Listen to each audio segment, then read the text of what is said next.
প্রত্যেক শুক্রবারে এই যে জুম্মার দিন বয়ান করে, আমি যতগুলো শুক্রবার আমার জীবনে আসছে আমি বয়ান শুনেছি, কোনো জায়গায় পীর মুর্শিদকে নিয়ে আমি বয়ান শুনি নাই।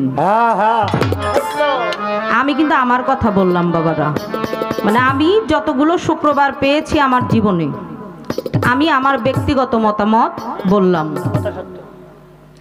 শুধু নামাজ পড়ো, রোজা রাখো, কালেমা পড়ে মুসলমান হও, সামর্থ্য থাকলে হজে যাও, সামর্থ্য থাকলে যাকাত দাও, সামর্থ্য থাকলে কুরবানি করো।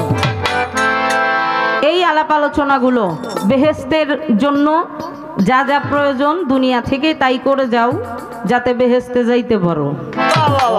পীর মুর্শিদদের নিয়ে আলাপ আলোচনা হয় না, এখানে আমার দুঃখ না। আমার দুঃখটা হলো আমি একটু জানতে চাই আমার দয়ালের কাছ থেকে, এই যে সূরা আরাফের 3 নম্বর আয়াতের মধ্যে আমার আল্লাহ তার পবিত্র জবান দ্বারা তিনি বলে দিলেন, তোমরা অনুসরণ করো কি পবিত্র কোরআন।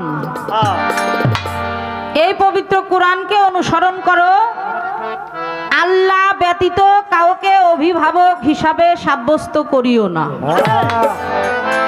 আমরা গুরুকে অভিভাবক ভাবি, নিদানকালের সাথী পরপারের কান্ডারি। এই কথাগুলো আমরা মনে প্রাণে বিশ্বাস করি যারা আমরা আহলে বায়াতের নায়ে উঠেছি।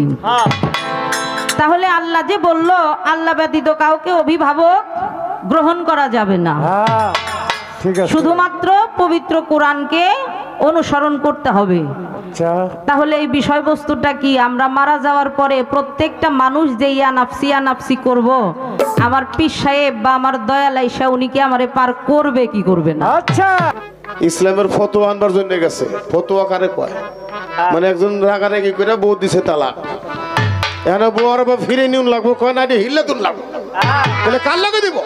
ইমাম সাহেব কয় আমার লগে দাও। ওই ইমাম করছে কি হিল্লা নিছে, হিল্লা নিয়ে সাথে সাথে মসজিদ ঘরে সিঁড়ির মধ্যে সহবাস করছে। কইরা 2 ঘন্টা পরে আবার তারা তালাক দিছে। তো এবার বলেন, এই সমস্ত লোক যদি এরকম কাম করে, অগদি ইসলাম চলে না ধ্বংস হয় কোনটা? আবার তাদের কাছে পীর মুর্শিদের কথা শুনবার চায়। ওরা হলো পীর মুর্শিদের বিরুদ্ধে, ওরা পীর মুর্শিদের কথা কই বুকায়। ওরা যদি পীর মুর্শিদের কথা কই তোরা তলিয়ে লই যেত। তো পাক পাঞ্জাতনের নামের উপরে দয়ালের দরবারে মাহফিল হয়, তবারক হয়। তো আজকে পাক পাঞ্জাতন থেকেই শুরু করি। ঠিক আছে, সব কিছুর গুড়া হলো সেই পাক পাঞ্জাতন।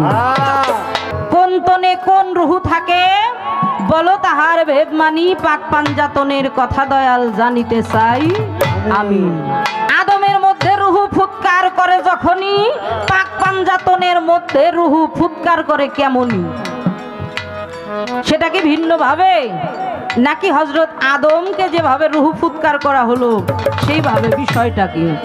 পাক পাঞ্জাতন কত প্রকার জানিতে বাসনা আমার, অরুজ নজুল করে দয়াল বুঝাইয়ে দাও তার ভেদ মানি। রুহু হইল আল্লাহর হুকুম, কোরআনেই তার হয় বাণী, নাকি স্রষ্টা রুহু? দয়াল এই কথাটা কিন্তু খুব মারাত্মক একটা কথা। এই রুহুটা আল্লাহর হুকুম নাকি এই রুহুই স্রষ্টা? বলো তাহার ভেদ মানি, বলো বুঝাইয়া আমার দয়াল গুণমণি। এই দেহে নবী আলী ফাতেমা রয় হাসান হোসেন জানিতে পাই, তোমার কোন তন? বলো দয়াল বুঝাইয়া তার ভেদ মানি। তন কোন তন তোমার, আর কোন তন আমার? তার প্রথম কথাই হলো আজকে আহলে বায়াত পাক পাঞ্জাতন দিয়ে শুরু করুন। আল্লাহ শুরু করছেও তাই নাকি বাবা? তো গান দিয়ে জিজ্ঞাসা করছে, আমি গান দিয়ে হাইরা দিবার চাই, কি কন আপনারা? গান দিয়ে হেরে দরবারের আদেশ ক্রমে অতি উত্তম পালা আমাদের মধ্যে দিয়েছেন, ঘোষণা করেছেন। আমরা সকলেই পালাটি শুনেছি, গুরু এবং শিষ্য। গুরু দায়িত্ব দয়াল আলমাস সরকার ভালো কিছু গান আলাপ আলোচনা আমাদের মধ্যে তুলে ধরবেন। শিষ্য থেকে কিছু গান চাওয়া পাওয়া আরজি নিবেদন দয়ালের কাছে আমি তুলে ধরব, আমাকে আদেশ করা হয়েছে শিষ্য থেকে। পালাটি আমি শুরু করব। শুরু করার আগে বলতে চাই আবারও যারা বেশি কথা বলে তাদের ভুল হওয়াটাই স্বাভাবিক। ভুল ত্রুটি মার্জনা করবেন, ক্ষমা সুন্দর দৃষ্টিতে দেখবেন। আমি শিষ্য, আমার মধ্যে অনেক কিছুর অভাব। গুরু হলো বাঞ্ছা কল্পতরু, যেভাবে যখন যাহা বাঞ্ছা করে পুরায় বাঞ্ছা সেইখানে। গুরুর আরেকটা নাম বাঞ্ছা কল্পতরু, এটা সকলেই জানে। আমার কাছে অনেক অভাব, আমার দয়ালের দরবারে আমার দয়ালের নিকটে কোনো কিছুরই অভাব নাই, অফুরন্ত ভান্ডার। তবে আমি যে কথাটা বলতে চাই, একটা হলো কৃপা আর একটা হলো দয়া। আজকে যার সাথে গান করছি দয়াল আলমাস সরকার, তার কাছে প্রথম থেকে শেষ পর্যন্ত যতগুলো চাওয়া যতগুলো প্রশ্ন আমি তুলে ধরব, আজকে দয়ালকে নিজ গুণে দয়া করে দিতে হবে। কেন? কৃপা সেই ব্যক্তি পায় যার মধ্যে গোলামি আছে, দাসত্ব আছে, আনুগত্য আছে। গোলামি করে দাসত্ব করে আনুগত্য করে দয়ালের মন যদি জয় করা সম্ভব, তাহলেই দয়াল তার প্রতি কৃপা করে। আর দয়া, আমার মধ্যে কোনো দাসত্ব নাই, ভজনহীন দেহ, পাপী পামর, নরাকীট পতিত পামর, এরপরেও দয়ালের দয়া হতে যেন বঞ্চিত না হই। তো প্রথম আসর দাঁড়িয়েছি, বাবুল পীর সাহেব আসছেন, ভক্তি জানাই। সাথে যারা আমার ছেলে আসছে সকলের প্রতি। তো গুরু শিষ্য পালা এক একটা জায়গায় এক এক ভাবে করে থাকি। আজকে যার সাথে গান ব্যক্তিগতভাবে আমি অনেক সম্মান করি, শ্রদ্ধা করি, ভালোবাসি। কেন? মানুষটা অত্যন্ত গুরু অনুরাগী। আমি যত বছর ধরেই তাকে চিনি, দয়ালকে চিনি, মানে আমি আমার জায়গা থেকে যতটুকু বুঝেছি অত্যন্ত গুরু প্রেমিক একজন। আর দ্বিতীয়ত আমরা অনেকে মাহফিল করে থাকি গুরুর আদেশে বা বিভিন্নভাবে। দয়াল পাক পাঞ্জাতনের নামে শেরে খোদা মাওলা আলীর নামের উপরে একটা মাহফিল করে থাকেন। তো পাক পাঞ্জাতনের নামের উপরে দয়ালের দরবারে মাহফিল হয়, তবারক হয়। তো আজকে পাক পাঞ্জাতন থেকেই শুরু করি। ঠিক আছে, সব কিছুর গুড়া হলো সেই পাক পাঞ্জাতন। নূর নবীজি, শেরে খোদা মাওলা আলী, জগৎ জননী মা ফাতেমা, ইমাম হাসান, ইমাম হুসাইন, এই পাক পাঞ্জাতনের দিদার লাভ যদি কারো ভাগ্যে না ঘটে, সে প্রকৃত মানুষ কখনোই নিজেকে দাবি করতে পারবে না। তা আমি সেখান থেকে পাক পাঞ্জাতন থেকে আমাদের ঝিটকা শরীফের একটি গান আমি দয়ালের চরণে প্রথম আসরেই রাখব।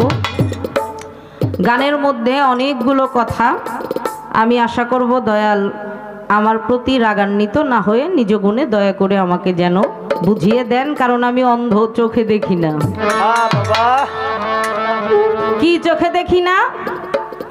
যেটা ভালো পথ, যে পথে গেলে আমি প্রকৃত মানুষ হতে পারবো, যে পথে গেলে আমি প্রকৃত ভক্ত হতে পারবো, যে পথে গেলে আমি প্রকৃত আল্লাহর বান্দা হতে পারবো, যে পথে গেলে আমি নবীর উম্মত হইতে পারবো, যে পথে অগ্রসর করলে মা বাবার সুসন্তান হিসাবে নিজেকে দাবি করতে পারবো। এই সমস্ত পথ আমি দেখি না, খারাপ জিনিসগুলো ভালোই দেখি।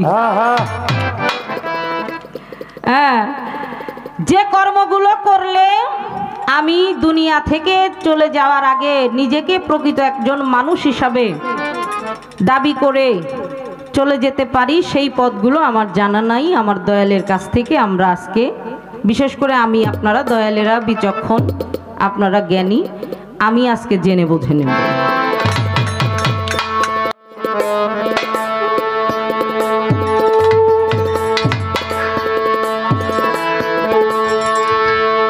মৌখিকভাবে একটি কথা রেখে যাই দয়াল।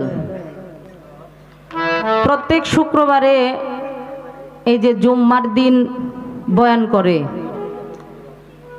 আমি যতগুলো শুক্রবার আমার জীবনে আসছে আমি বয়ান শুনেছি, কোনো জায়গায় পীর মুর্শিদকে নিয়ে আমি বয়ান শুনি নাই। আমি কিন্তু আমার কথা বললাম বাবারা, মানে আমি যতগুলো শুক্রবার পেয়েছি আমার জীবনে, আমি আমার ব্যক্তিগত মতামত বললাম। শুধু নামাজ পড়ো, রোজা রাখো, কালেমা পড়ে মুসলমান হও, সামর্থ্য থাকলে হজে যাও, সামর্থ্য থাকলে যাকাত দাও, সামর্থ্য থাকলে কুরবানি করো। এই আলাপ আলোচনাগুলো বেহেশতের জন্য যা যা প্রয়োজন দুনিয়া থেকে তাই করে যাও, যাতে বেহেশতে যাইতে পারো। পীর মুর্শিদদের নিয়ে আলাপ আলোচনা হয় না, এখানে আমার দুঃখ না। আমার দুঃখটা হলো, আমি একটু জানতে চাই আমার দয়ালের কাছ থেকে, এই যে সূরা আরাফের 3 নম্বর আয়াতের মধ্যে আমার আল্লাহ তার পবিত্র জবান দ্বারা তিনি বলে দিলেন, তোমরা অনুসরণ করো কি? পবিত্র কোরআন। এই পবিত্র কোরআনকে অনুসরণ করো, আল্লাহ ব্যতীত কাউকে অভিভাবক হিসাবে সাব্যস্ত করিও না। আমরা গুরুকে অভিভাবক ভাবি, নিদানকালের সাথী, পরপারের কান্ডারি। এই কথাগুলো আমরা মনে প্রাণে বিশ্বাস করি যারা আমরা আহলে বায়াতের নায়ে উঠেছি। তাহলে আল্লাহ যে বলল আল্লাহ ব্যতীত কাউকে অভিভাবক গ্রহণ করা যাবে না, শুধুমাত্র পবিত্র কোরআনকে অনুসরণ করতে হবে।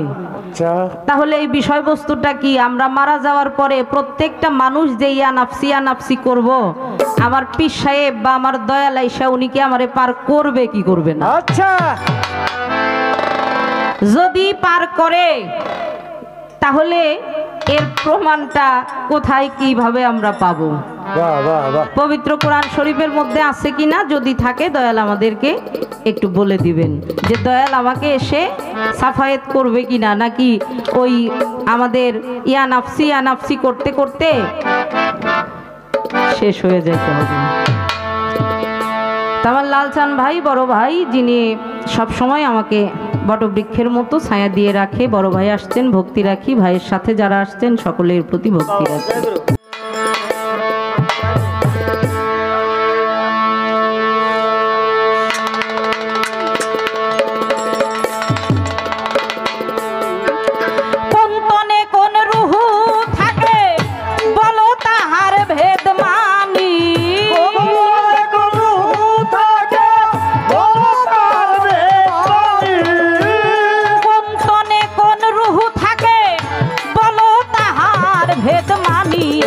পাঞ্জাতনের কথা দয়াল জানিতে চাই আমি, পাক পাঞ্জাতনের কথা দয়াল জানিতে চাই আমি।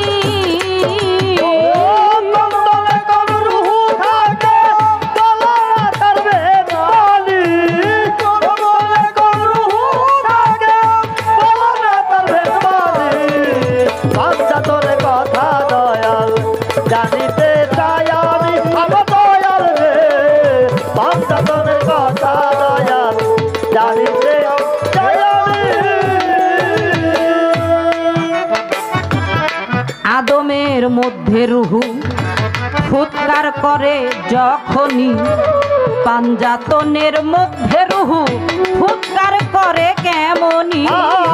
পাঞ্জাতনের মধ্যে রুহু ফুৎকার করে কেমনি? পাঞ্জাতনের মধ্যে রুহু ফুৎকার করে কেমনি? আদমের মধ্যে রুহু দয়াল রে ফুৎকার করে যখনই, পাক পাঞ্জাতনের মধ্যে রুহু ফুৎকার করে কেমনি? পাঞ্জাতনের মধ্যে রুহু ফুৎকার করে কেমনি?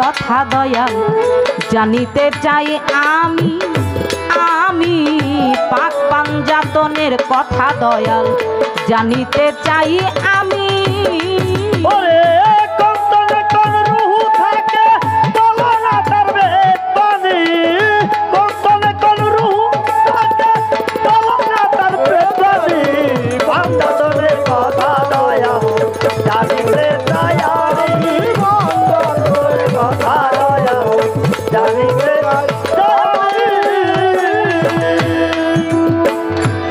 রুহু হইল আল্লাহর হুকুম কুরআনেই হয় বাণী নাকি স্রষ্টা রুহু তাই বলো গুণমণি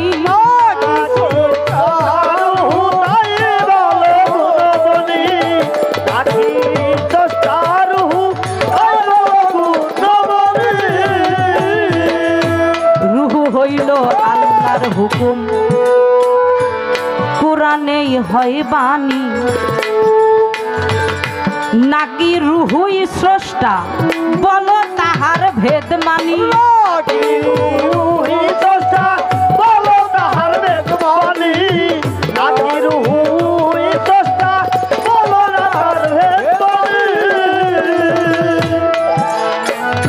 এই দেহে মা ফাতেমা নবী ওলি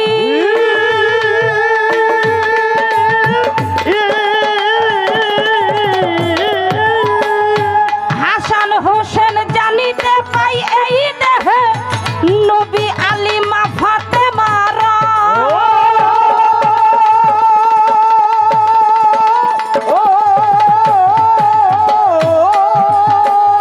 হাসান হোসেন জানিতে পাই তোমার কোন তন বলো দয়াল বিচার করে এখনি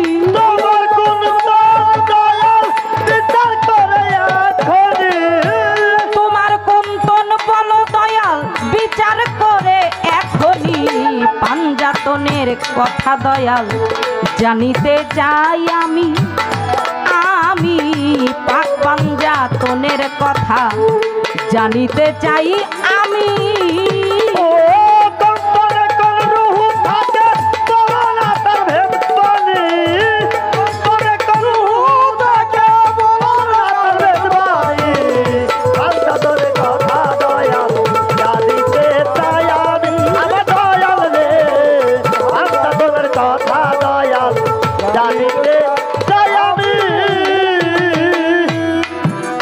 কোন তনে কোন রুহু থাকে যে রুহু ভিতর থেকে চলে গেলে আমি মৌসুমী আমার কোনো দাম নাই কেউ আমাকে হাজারটা বকা দিলেও কান আছে শুনি না হাজারটা আঘাত করলেও আমার শরীরকে ক্ষত বিক্ষত করে ছিন্ন বিচ্ছিন্ন করে যা ইচ্ছা তাও যদি করে এক চুল পরিমাণ আমি কষ্ট পাই না আরে রুহু আছে যতক্ষণ অনুভব শক্তিটা ততক্ষণ চলে গেলেই মূল্যহীন আপনি যত কোটি কোটি টাকার মালিক হন আপনার কোনো মূল্য নাই রুহু থেকে চলে গেলে কোন তনে কোন রুহু থাকে বলো তাহার ভেদ মানি পাক পাঞ্জাতনের কথা দয়াল জানিতে চাই আমি নবীর মতের সাথে যার মত সে হলো নবীর উম্মত আল্লাহকে পাইতে গেলে আগে গুরুর মাধ্যম দিয়ে পাক পাঞ্জাতনকে লাভ করতে হবে এই পাক পাঞ্জাতন যে মানুষটা পেল না সে কখনো আমার মালিকের দেখাও পাবে না মালিকের দিদারও পাবে না আর মাওলা পর্যন্ত যারা পৌঁছাইতে পারে না তারা এই দুনিয়াতে অন্ধ হাসরের মাঠেও সে অন্ধ আর আল্লাহ তার পবিত্র জবান দিয়ে বললেন ওই অন্ধের জন্যই হইল জাহান্নাম ঠিক আছে আদমের মধ্যে রুহু ফুৎকার করে যখনই পাক পাঞ্জাতনের মধ্যে রুহু ফুৎকার করে কেমনই সেটা কি ভিন্ন ভাবে নাকি হযরত আদমকে যেভাবে রুহু ফুৎকার করা হলো সেইভাবে বিষয়টা কি পাক পাঞ্জাতন কত প্রকার জানিতে বাসনা আমার অরুজ নজুল করে দয়াল বুঝায়ে দাও তার ভেদ মানি রুহু হইল আল্লাহর হুকুম, কোরআনেই তার হয় বাণী, নাকি স্রষ্টা রুহু? দয়াল, এই কথাটা কিন্তু খুব মারাত্মক একটা কথা। এই রুহুটা আল্লাহর হুকুম নাকি এই রুহুই স্রষ্টা? বলো তাহার ভেদ মানি, বলো বুঝাইয়া আমার দয়াল গুণমণি। এই দেহে নবী আলী ফাতেমা রয় হাসান হোসেন জানিতে পাই, তোমার কোন তন? বলো দয়াল, বুঝাইয়া তার ভেদ মানি। তন কোন তন তোমার, আর কোন তন আমার? আমি যে শিষ্য, গানের প্রত্যেকটা কথায় কথাই জানার বাসনা আমার দয়ালের চরণে রাখলাম। আমার দয়াল যেভাবে আমাকে বুঝাবেন, যেভাবে আদেশ করবেন, যেভাবে নির্দেশ করবেন, চেষ্টা করব দয়ালের আদেশ মেনে সামনের দিকে অগ্রসর হওয়ার জন্য।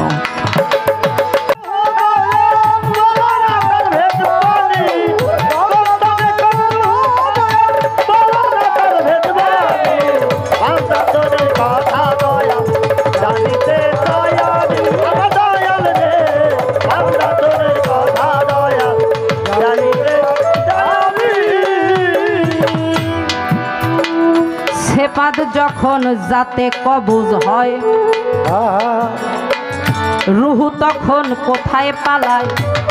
সেপাদ যখন যাতে কবজ হয়, রুহু তখন কোথায় পালায়? পাঞ্জাতন কি অচেতন রয়, ধ্বংস তাদের আসেনি? পাঞ্জাতন কি অচেতন রয়, ধ্বংস তাদের আসেনি? পাঞ্জাতন কি অচেতন রয়, ধ্বংস তাদের আসেনি? ফকির আউলাদ বলে, ফকির খালেক বলে আউলাদ বোকা।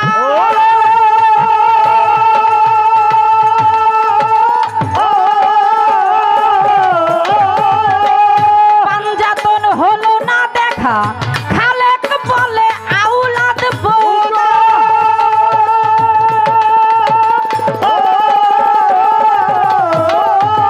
ওরে পাঞ্জাতন হলো না দেখা, ঘুরে ফিরে খাইলি ধোকা, শেষে নিলি বদনামি। ঘুরে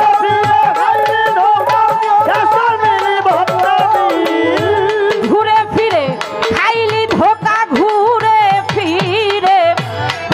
ফিরে খাইলি ধোকা, শেষে নিলি বদনামি। পাঞ্জাতনের কথা গুরু জানিতে চাই আমি, পাঞ্জাতনের কথা দয়াল জানিতে চাই আমি। কোন তনে কোন রুহু থাকে, বলো তাহার ভেদ মানি। কোন তনে কোন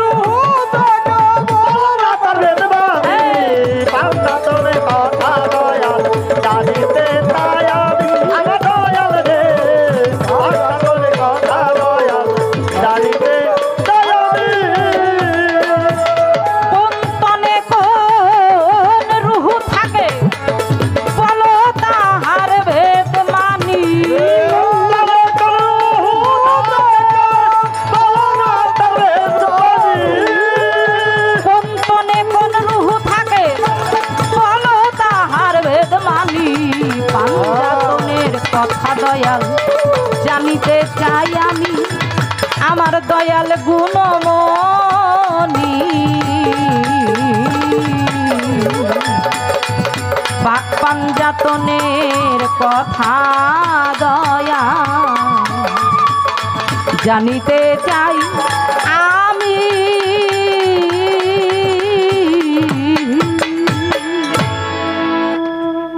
জি, হ্যাঁ, সাউন্ড পড়ে গেছে। হারমোনিয়ামটা একটু বাড়াই দেন। হ্যাঁ, না না, রাগ করবে না, ভালো অল্প বয়স, ভালোবেসে কবা। হ্যাঁ হ্যাঁ, ঠিক।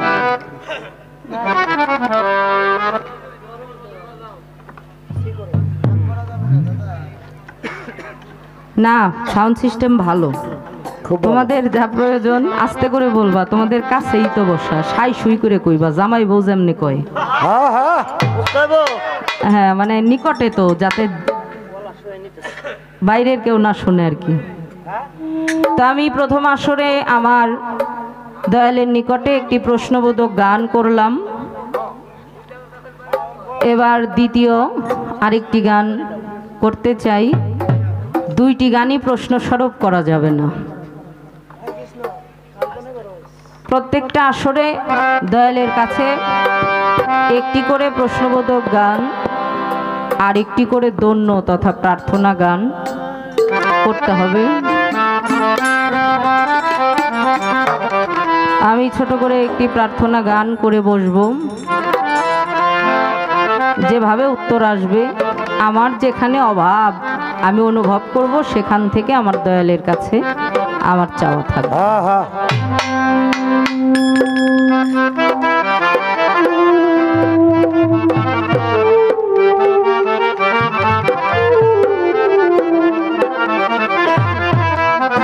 আরে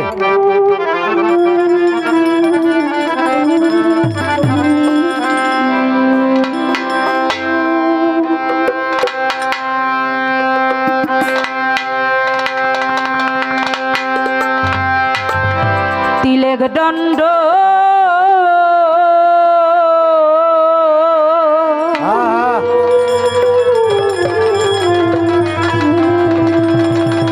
হ্যাঁ না দেখিলে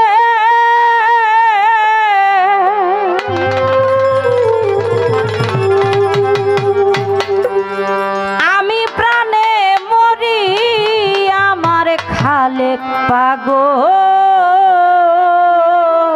ওরে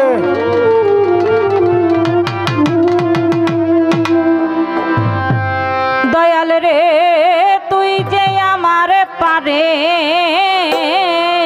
কান্ডারি,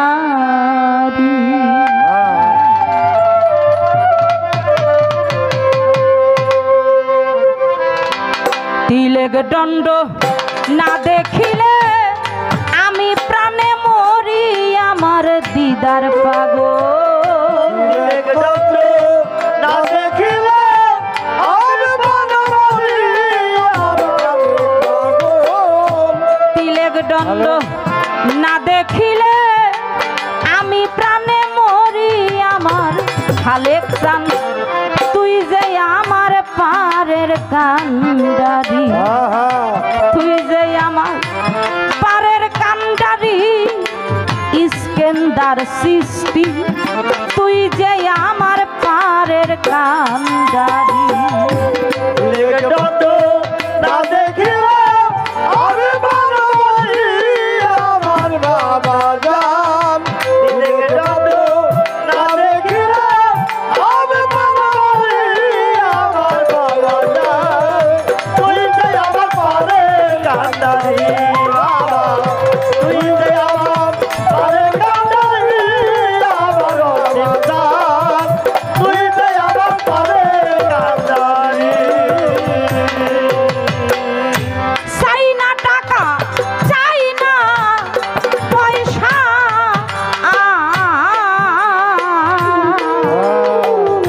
দিদার পাগল চাই না ঘর আর বাড়ি,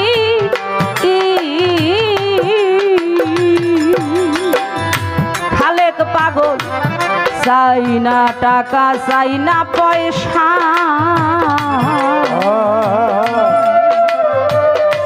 ওরে আমার চাই না ঘর আর বাড়ি, তোমার নামে পাগল হইয়া আরে ও দরদি, তোমার নামে পাগল হইয়া ও দরদি, তোমার নামে পাগল হইয়া আরে ওই অসীম বাবা দেশ বিদেশে ঘুরি রে দরদি, তুই যে আমার পারের কান্ডারি, তুই যে আমার পারের কান্ডারি, আমার খালেক চান তুই যে আমার পারের কান্ডারি।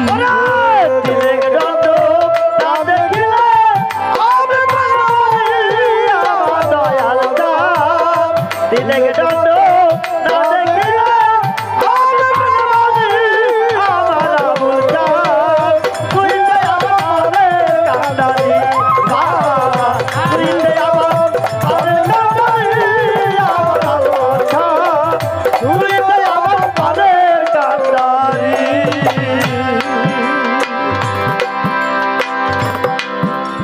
হিন্দু ধর্মে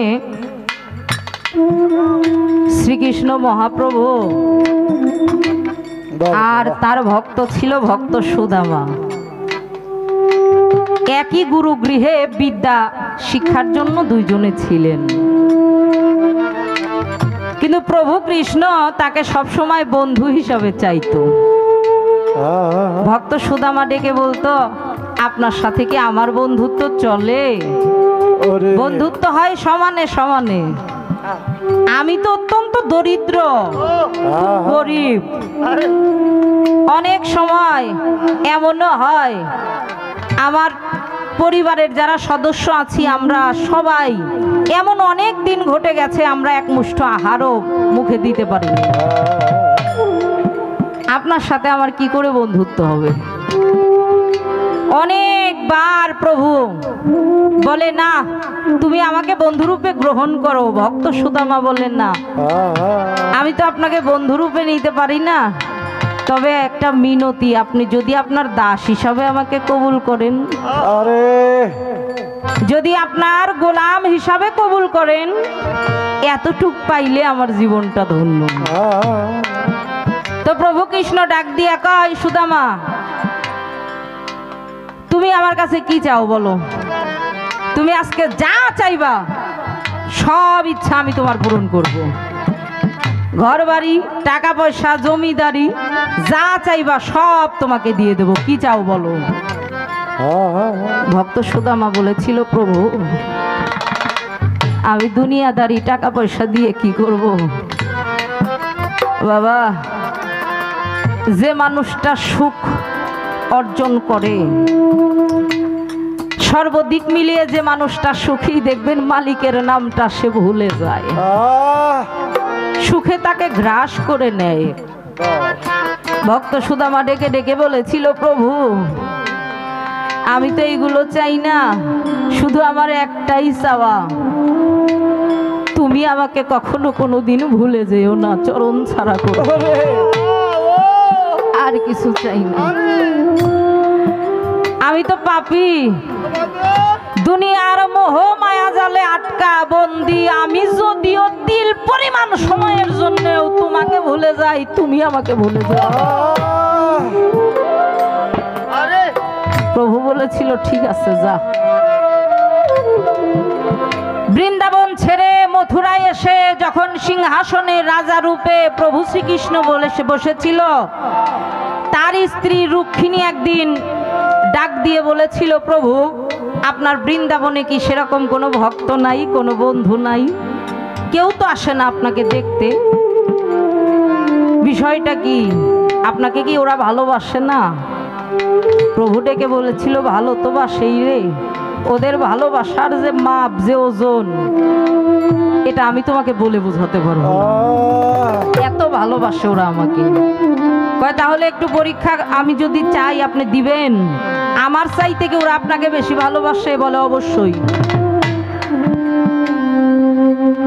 একটু মনে মনে কষ্ট পাইল, আমি আপনার স্ত্রী, আমার চাইতেও ওরা আপনাকে বেশি ভালোবাসে? বলে হ, আমি দেখতে চাই। ভক্ত সুদামা প্রতিদিন সকালবেলা ঘুম থেকে উঠে গুরু নাম নিয়ে ভক্তি সহকারে মাটিতে পা দিয়ে মাটিকে ভক্তি করে ভিক্ষার ঝুলি নিয়ে বের হয়ে যায় বাড়ি বাড়ি ভিক্ষা করতে।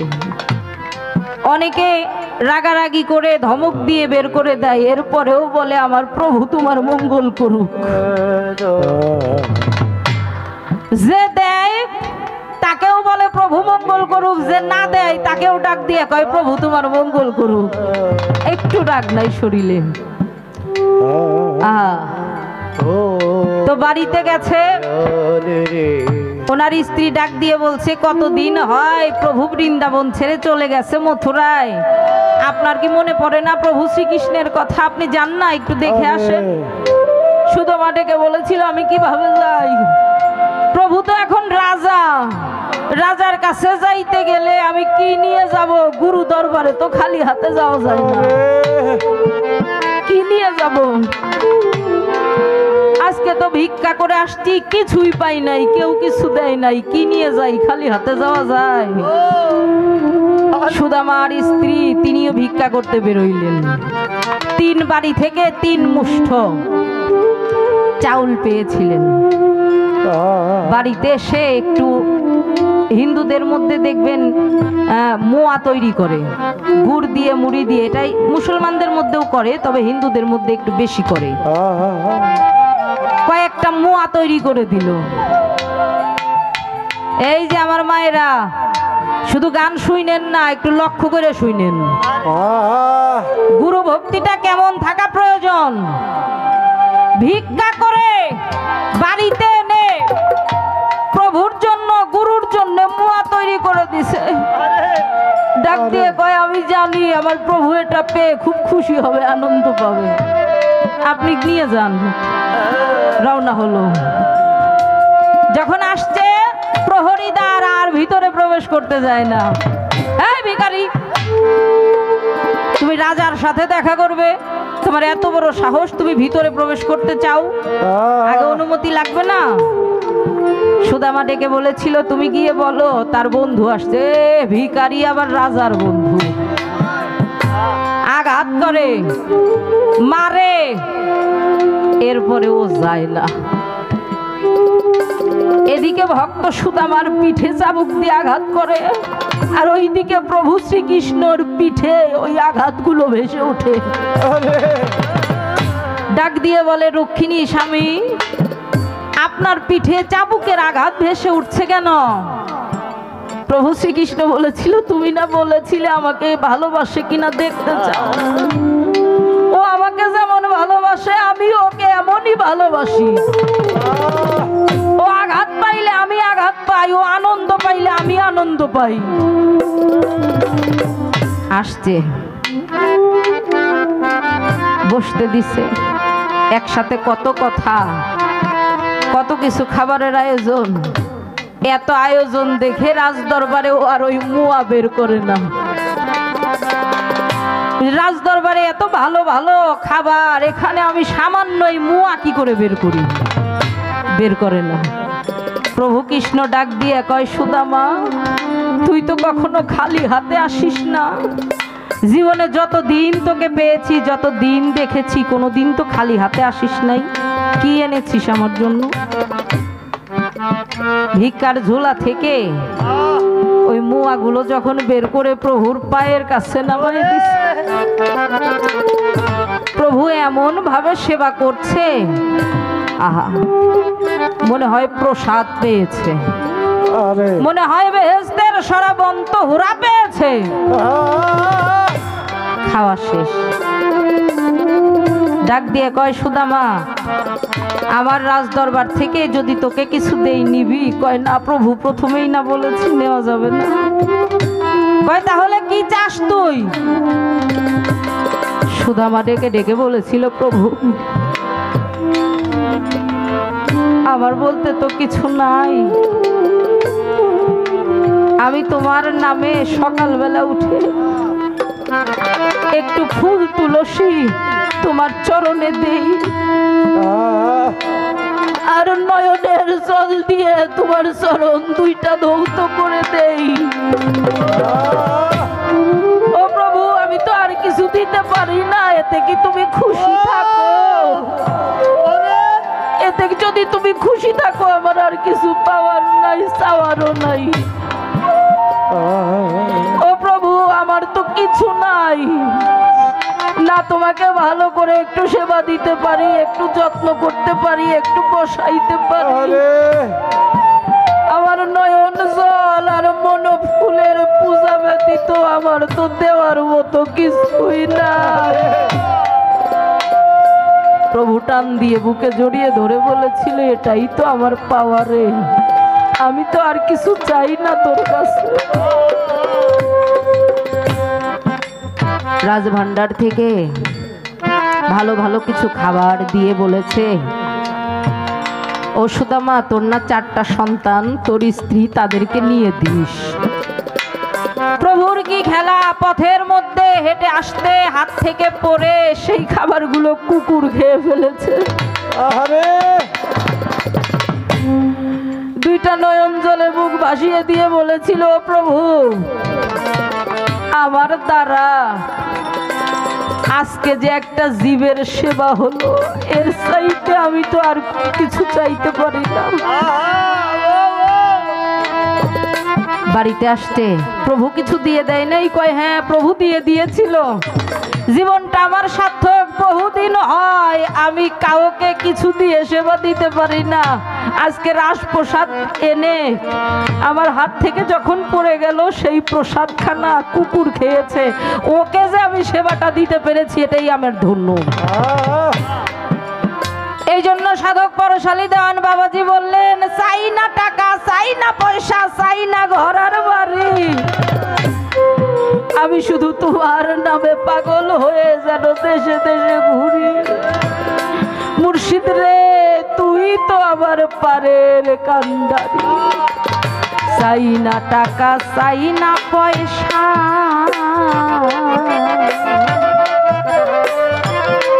খালেক পাগল চাই না ঘর আর বাড়ি,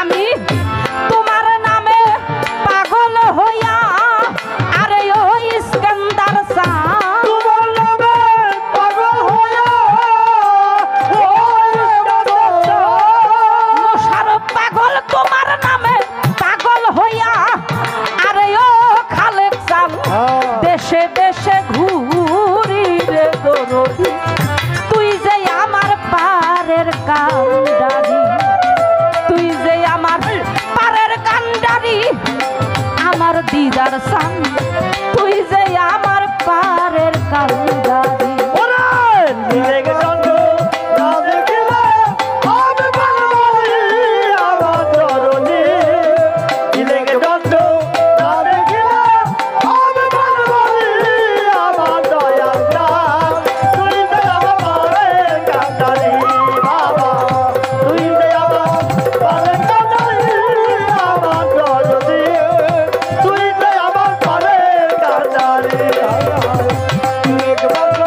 না দেখিলে আমি পাগলি আমার দয়াল রে, নিজেকে দণ্ড না দেখিলে আমি পাগলি আমার দরদে, তুই যে আমার পারের কান্ডারি, তুই যে আমার পারের কান্ডারি আমার দরদে, তুই যে আমার পারের কান্ডারি। সকলেরই সকল আছে রে,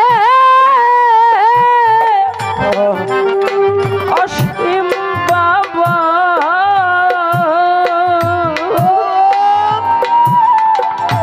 ওরে আমি তোর ভরসা করি, খালেক পাগল সকলেরই সকল আছে, ওরে আমি তোর ভরসা করি,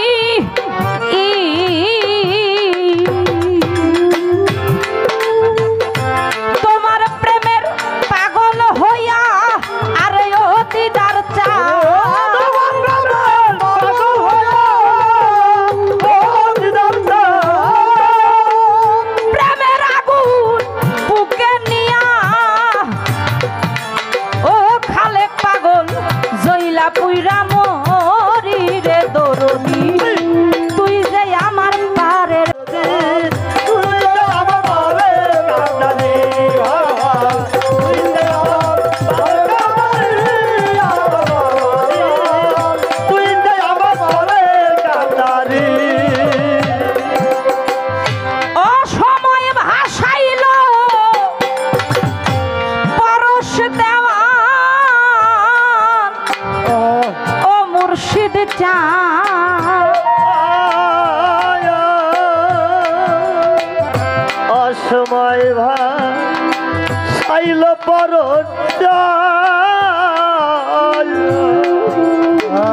তোমার নামের তরি,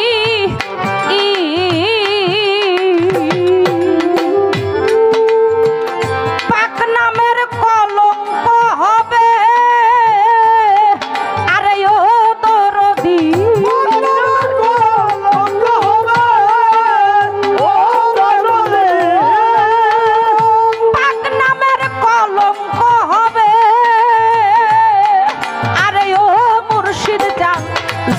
ডুবে মরি রে দরদি তুই যে আমার পারের কান্ডারি তুই যে আমার পারের কান্ডারি আমার বাবা জান তুই যে আমার পারের কান্ডারি দিলে দণ্ড না দেখলে আমি ভালোবাসি আমার দরদি দিলে দণ্ড না দেখলে আমি ভালোবাসি আমার দরদি তুই যে আমার বাবার কান্ডারি তুই যে আমার বাবার কান্ডারি আমার অধিকার তুই যে আমার বাবার কান্ডারি তিলের দণ্ড না দেখিলে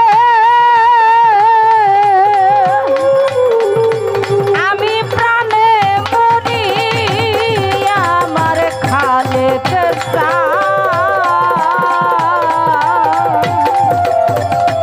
ও দিদার চা আমার অসীম বাবা আমার ভান্ডারী আমার ইস্কান্দার চা মুর্শিদ রে তুই যে আমার পারে কান্দারি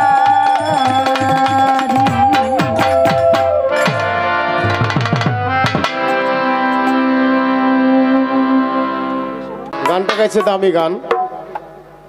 তার প্রথম কথাই হলো আজকে আহলে বায়াত পাক পাঞ্জাতন দিয়ে শুরু করুন। আল্লাহ শুরু করছেও তাই নাকি বাবা? রজবলি দেওয়ার গানে কিন্তু আছে যে সৃষ্টির আগে পরোয়ারে ছিলেন গুপ্ত ধনাগার একটা গান আছে না? এখানে আল্লাহ পাক রজবলি দেওয়ান সাহেবের গানের মধ্যে বলছে আল্লাহ পাক হলো 6 ভাগে বিভক্ত হয়েছিল। পাক ভাগে 5 ভাগে পাঞ্জাতন করছিল, 1 ভাগ তার নাম ভাগ নিরাকার আছে। পাঞ্জাতনের পঞ্চ শক্তি এই সৃষ্টির সৃজনের মূল, অর্থাৎ এই পাক পাঞ্জাতন 18,000 মাখলুকাত যে সৃষ্টি করছে আল্লাহ, এই 18,000 মাখলুকাতের সৃষ্টির মূল হইলই পাক পাঞ্জাতন। আর এই পাক পাঞ্জাতনকে যারা বুঝে না, চিনে না, জানে না, তাদের সাধন ভজন সবই অকারণ। পাক পাঞ্জাতনকে বলে আমরা যারা তরিকার মানুষ তারাই পাক পাঞ্জাতনকে স্মরণ করি, তাদেরকে জানা বোঝার চেষ্টা করি। আর পাক পাঞ্জাতনকে যেন বোঝা না যায়, তাদের সম্মান যেন মানুষের কাছে না পৌঁছায়, তার জন্য অনেক বাধা বিঘ্ন আছে। একটা গান আমি তার উনি যেভাবে গাইছে বাবা, এটার এত মীমাংসা দিবে গেলে আমার কয়েক ঘন্টার দরকার, মানুষের ধৈর্য কুলাইব না। তো গান দিয়ে জিজ্ঞাসা করছে, আমি গান দিয়ে হাইরা দিবার চাই, কি কন আপনারা? গান দিয়ে হেরে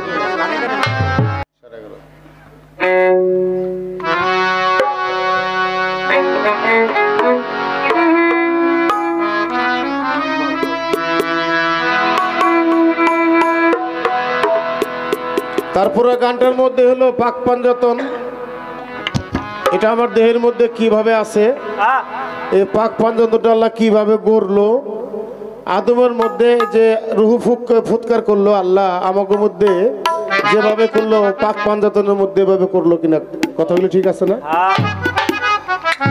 না ভুল করতেছি কোনটা?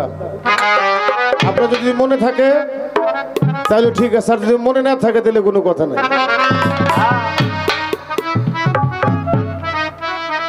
মোবাইলটা একটু পড়া পড়া আছে। পালা গানটা হলো কথার গান, তো কথা একটু বলতে হয়। একটা গান আগে গাই তারপরে কথা।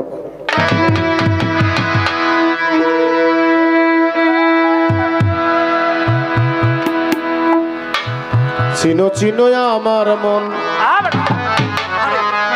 চিনো পাঞ্জাতন যাতে রুহু পঞ্চজন ওরে বিরাজ করে, চিনো চিনো আমার মন।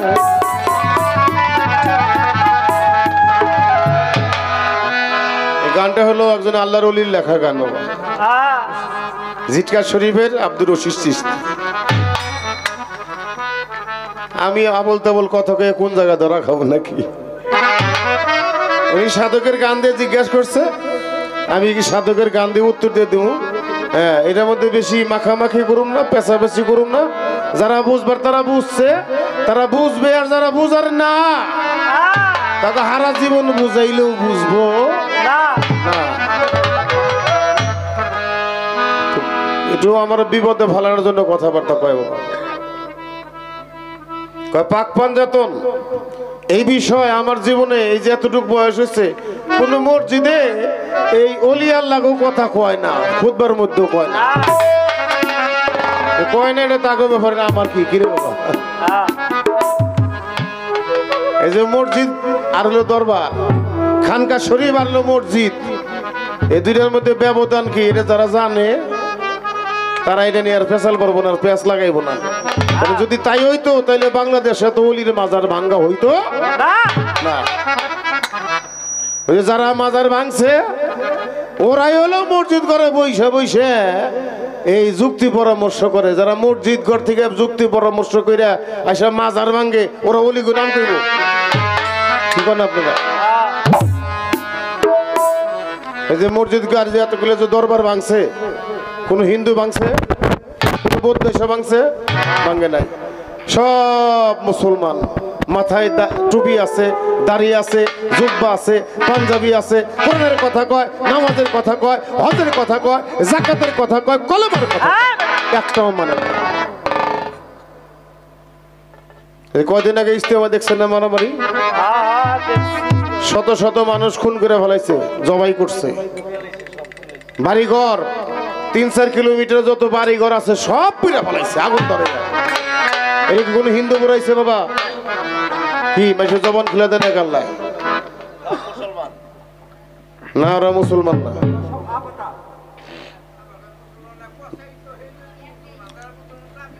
আচ্ছা, এইবারে লাইনে আইছে। এরা নামদারি মুসলমান, এরা যদি মুসলমান, যারা যদি মুসলমান তারা ক্ষমতার জন্য, রাষ্ট্রীয় ক্ষমতার জন্য তারা সবকিছু করে। তারা আল্লাহ রাসূল ভেবে লিখা করে না।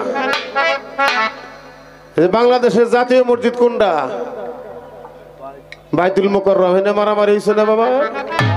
হ্যাঁ, তাহলে মারামারি হয়। আবার এই যে দেখেন গাজীপুর মসজিদের মধ্যে এই যে ইসলামের ফতোয়া আনবার জন্য গেছে। ফতোয়া কারে কয়? মানে একজন রাগারাগি করে বউ দিছে তালাক, এখানে বউর বা ফিরে নিউন লাগবো, কয় না হিল্লা তুন লাগবো। তাহলে কার লগে দিব? ইমাম সাহেব কয় আমার লগে দাও। ওই ইমাম করছে কি হিল্লা নিছে, হিল্লা নিয়ে সাথে সাথে মসজিদ ঘরের সিঁড়ির মধ্যে সহবাস করছে। কইরা 2 ঘন্টা পরে আবার তারা তালাক দিছে। এবার বলেন, এই সমস্ত লোক যদি এরকম কাম করে অগদি ইসলাম চলে না ধ্বংস হয় কোনটা? আবার তাদের কাছে পীর মুর্শিদের কথা শুনবার চায়। ওরা হলো পীর মুর্শিদের বিরুদ্ধে, ওরা পীর মুর্শিদের কথা কই বুকায়। ওরা যদি পীর মুর্শিদের কথা কই তোরা তলিয়ে লই যেত। কইতাম না, ওই যে সামনে যে ক্যামেরা লাগাই দিছে। এসে আপনারা কোন দিকে কোন এই যে দরবারে যারা মুড়ি দিচ্ছেন তারা যে কোনো মসজিদ ঘর ভাঙছে? মসজিদ ঘরে এটা হরাইছে, বরং তারা আরো মসজিদ ঘরে টাকা পয়সা দেয়। দরবারের টাকা দিয়ে মসজিদ চলে, শাহ আলী বাবার দরবারের টাকা দিয়ে মসজিদ চলে, অথচ ওই মসজিদে বসে শাহ আলী বাবার দুর্নাম করে। তাদের কথা তুমি আর কইও না, আগুন জ্বালাইও না। ওটা আমার দাদা অবস্থা রশি সরকার থাকলে সে কাম হইতো না, আমাকে কাম হইব না। রুহু যে কুছিয়ার, ওরে রুহু যে ইনসানি,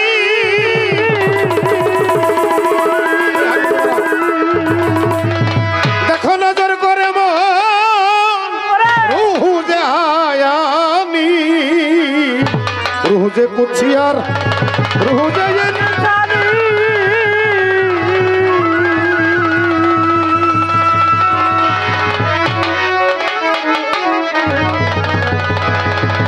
রুহু যে কুছিয়ার, ওরে রুহু যে ইনসানি,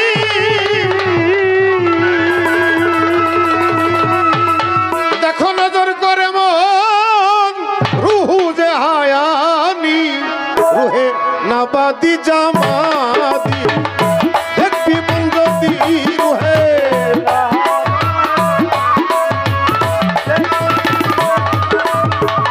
নাবাদি জামাদি,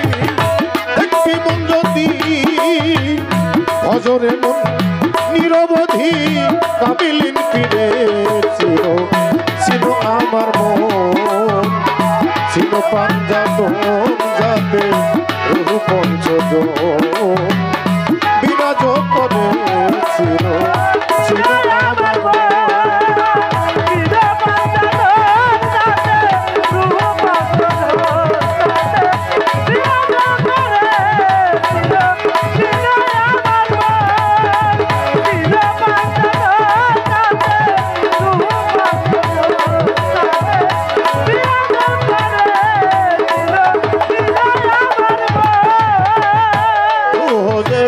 সিয়ার বাজান রুহু যাইন ছাড়ি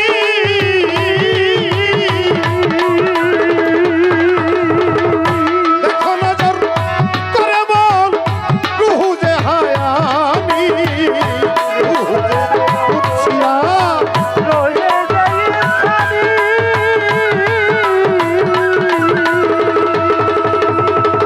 দেখো নজর করে বল রুহু যে হায়ানি রুহে নাবাদি জামাতি দেখবি বন্ধতি রুহে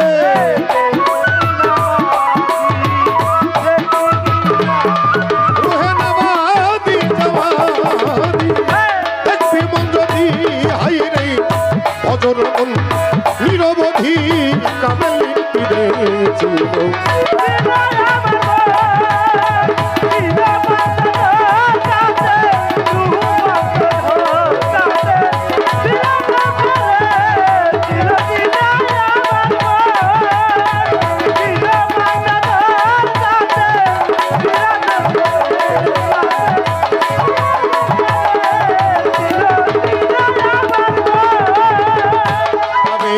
পীর বাবা হইবেন যিনি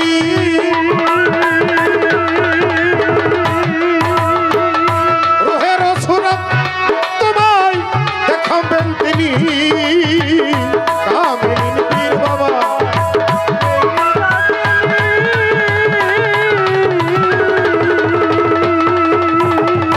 রোহের সুরত তোমায় দেখাবেন তিনি তৌহিদ সাগরে ডুবাবে তোমারে তৌহিদ সাগরে ডুবাবে তোমারে তৌহিদ হায় তৌহিদ সাগরে ডুবাবে তোমারে তবে অপরূপ সেদিন দেখবে নজরে ছিল আমার মন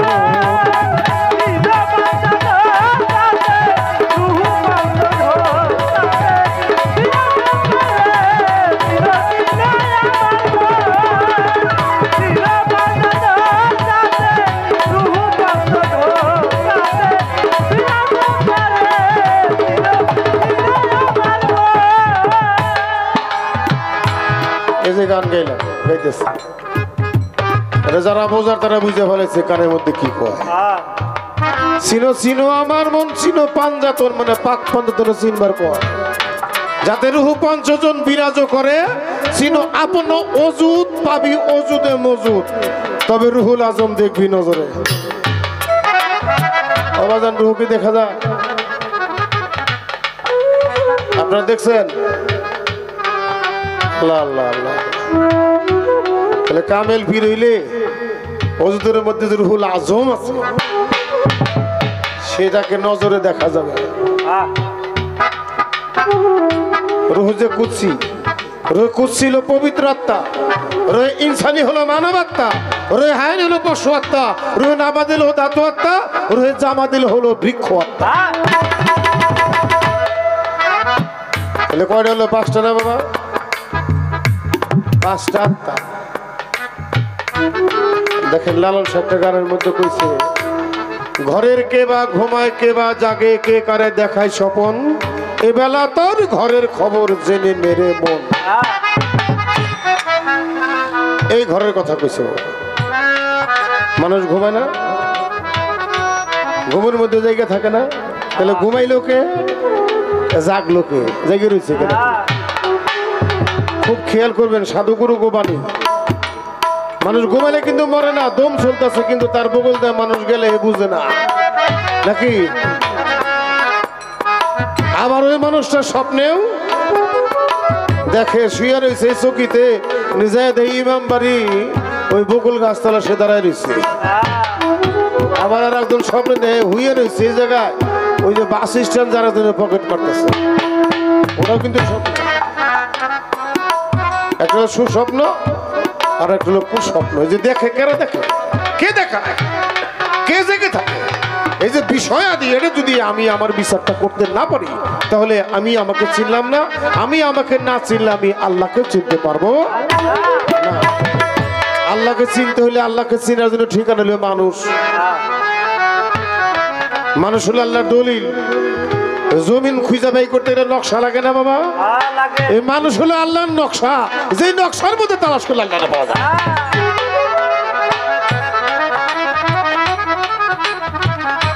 ও বাবা, একটা হলো এই যে লা ইলাহা ইল্লাল্লাহ, একটা হাস্তি সত্তা আর একটা হলো নাস্তি সত্তা, একটা নেগেটিভ আর একটা পজিটিভ। এই দুইয়ের মাধ্যমে দুইয়ের বিকাশ হলো আদম। এই আদম হলো বুরকা, মোহাম্মদ বুরকা পরিহিত অবস্থায় আছে।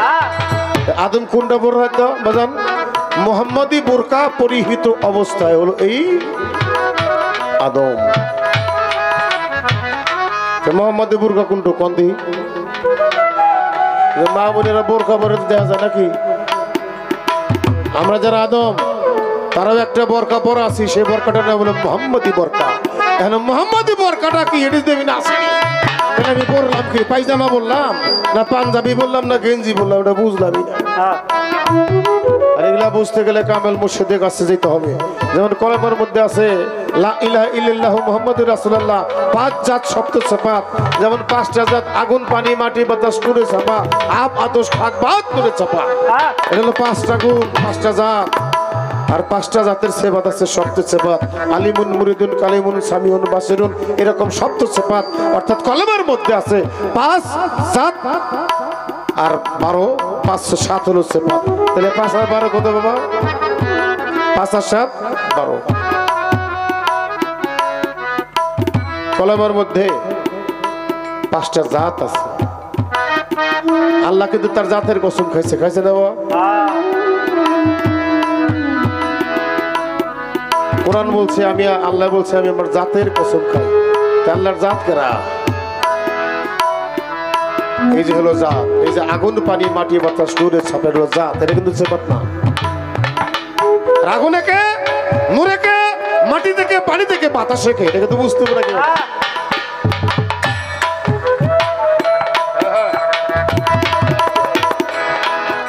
নূরে নূরে ছাপাই আমার দয়াল নবীর আতশের মধ্যে মাওলা আলী তালিমে পাওয়া যায়। খাকে আমার দয়াল মা গেল ফাতেমা হইয়া, বাদ মানে বাতাস লইবেন জানিয়া। এনে আসলে ছোট ইমাম আর পানিতে আছে বড় ইমাম। আবেলো বড় ইমাম, তাহলে আমি কি পেলাম?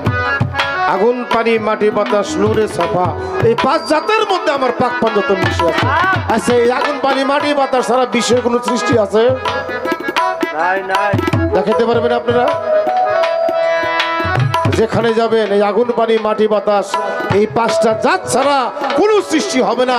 শুধু দেখেন একবার, যদি আগুন না থাকে তাহলে মানুষ বাঁচবে না, পানি না থাকলেও বাঁচবে না, বাতাস না থাকলেও মানুষ বাঁচে না। মানুষ যে মরে যায় কি থাকে না, সবই আছে, দেখে তার বাতাস টুক নাই। যতক্ষণ পর্যন্ত বাতাস বয় ততক্ষণ তারা ঘরের বাহির করে না, কই এখনো জিন্দা আছে।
সাহসা ভাবি পাকা বিল্লার অলি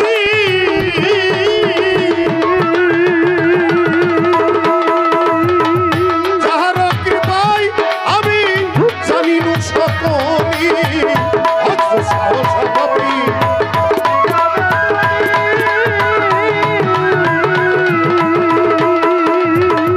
যাহার কৃপায় আমি জানিনু সকলি সরকার রশিদ বলে মন তারে ভুলো না কখন দেওয়া দেওয়ান রশিদ বলে মন তারে ভুলো না কখন দেখো তারে যতন করে হৃদের মাঝারে ছিল আমার মন ছিল পাঞ্জাত যাত বহু পঞ্চজ বিরাজ করে ছিল আমার মন ছিল আপন অযুত পাবি অযুদের মজুদ ছিল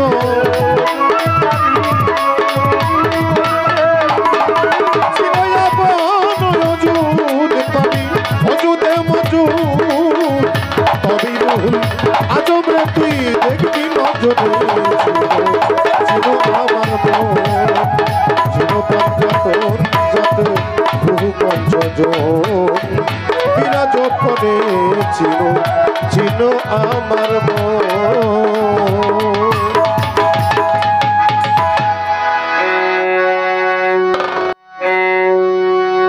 তারে কি আর পাশো দিতে পারে তারে কি আর পাশো দিতে পারে তারে কি আর পাশো দিতে পারে তারে কি আর পাশো দিতে পারে বলো তারে কি আর পাশো দিতে পারে নয়নে লাগে পারে তারে কি আর পাশো দিতে পারে তারে কি আর পাশো দিতে পারে বলো তারে কি আর পাশো দিতে পারে নয়নে লাগে তারে তারে কি আর পাশো দিতে পারে ভাই রে ভাই ভাই রে ভাই ভাই রে ভাই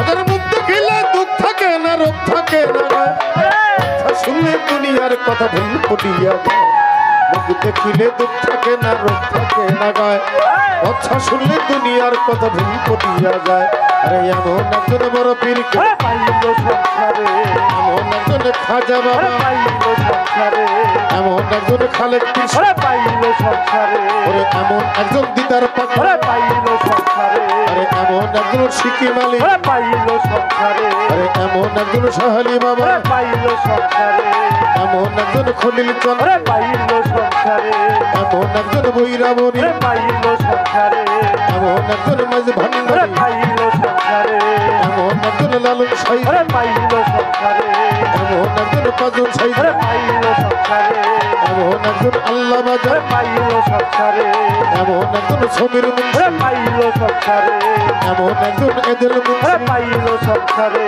এমন একজন বাহিরের পাগলা পাইলো সংসারে এমন একজন রশি সরকার পাইলো সংসারে এমন একজন আবুল সরকার পাইলো সংসারে এমন একজন মুর্শিদানকে বসতি সদনে তোমার জীবন বিলাইয়া দাও জীবন জীবন বিলাইয়া দাও লাগে যারে তারে কি আর পাশো দিতে পারে তারে কি আর পাশো দিতে পারে বলো তারে কি আর পাশো দিতে পারে নয়নে লাগে তারে তারে কি আর পাশো দিতে পারে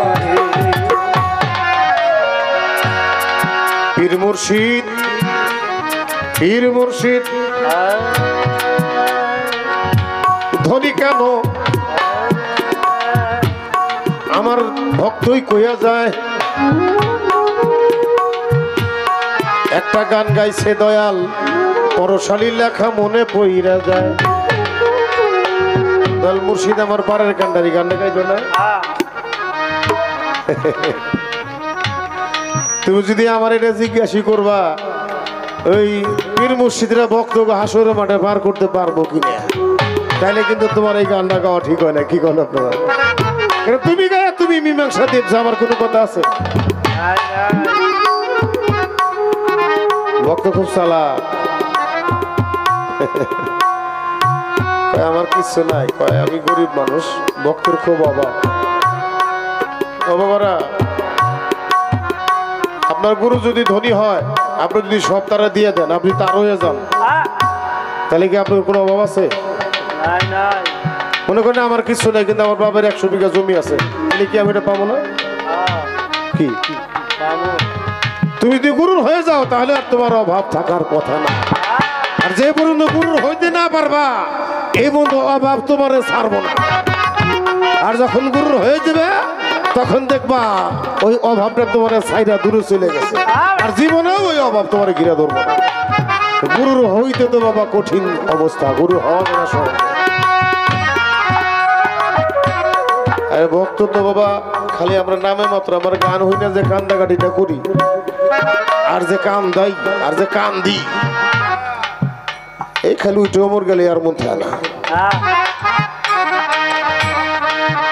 তাহলে বিষয়টা হচ্ছে কেন জানেন?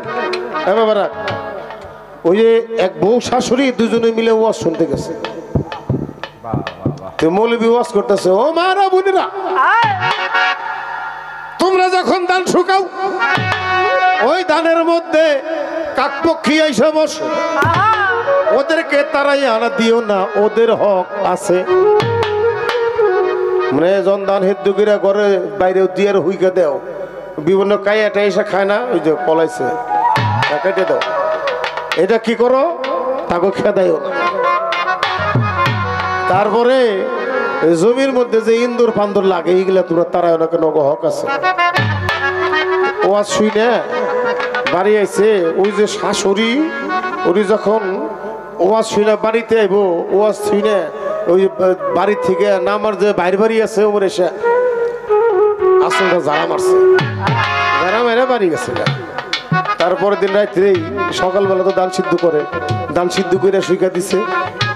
এখন কাক পক্ষী এসে খায়, বউ যে ওয়াজ শুনছে, ওকে খেদাইও না, ওকে হক আছে, বউ চুপ করে বইছে। শাশুড়ি কয়, এই বউ, এই ধান খাই দেখো না, তারাই দিতে পারো না? কয় আম্মা যে কথা, গতকাল রাতে যে ওয়াজ শুনলাম, এই ওয়াজ কইছে ওকে হক আছে, ওকে হক ওরা খাইতেছে, আমি খেতাম কে? শাশুড়ি কয়, বউ তুমি খালি ওইটা শুনলা, আর আমারটা তুমি দেখলা না। বউ কয়, কোনটা? কোনটা দেই নাই? কয়, আমি যখন নেমে আসি, নেমে আসার আগে ওই বাড়ির থেকে আমার আসল যারা দিছিলাম না। কয়, দিছিলেন তো। আমি ওই ওয়াজটা, ওই জায়গার ওয়াজ উনি থুয়ে ছুটে বাইতে নি নাই, এটার বাড়িতে আনি নাই, ওই ওয়াজ ওয়াজের জায়গায় থুই আইছি, ওটা বাইতে আনলে দিয়ে আমার ঝামেলা, আমার লস। এরকম খালি বাইতে নিয়ে যান না, আর থুয়ে যান না, বাইতে নেওয়ার চেষ্টা করেন, আমরা জানি নেই নাকি বাবা। আরে এমনও বক্ত আছে খালি বিশ্বাস ভালো করে একটু কথা না গেলে 6 মাসের বাড়ি দিকে তো মুখ ঘুরায় না। আর দেখবেন চার দোকানে বইসে দুর্নাম বদনাম যত যা আছে বাবা। আরে গেছিলাম দুপুর তো খাইবার জন্য টাইল নাই, এ গরু বেশি চালাইছে, হ্যাঁ বিশ্বাস ঘুমোতে ওঠে না, তারা ভালো ভালো খায়, আর আমাকে তো খালি কাম করা, এরকম কয় না বাবা। তারা এই কথা কয়, তারা ভক্তের কাতারে জীবনও দাঁড়াইতে পারবো না, ওরা ভক্তই না, ওরা কোনো মুরিদি না।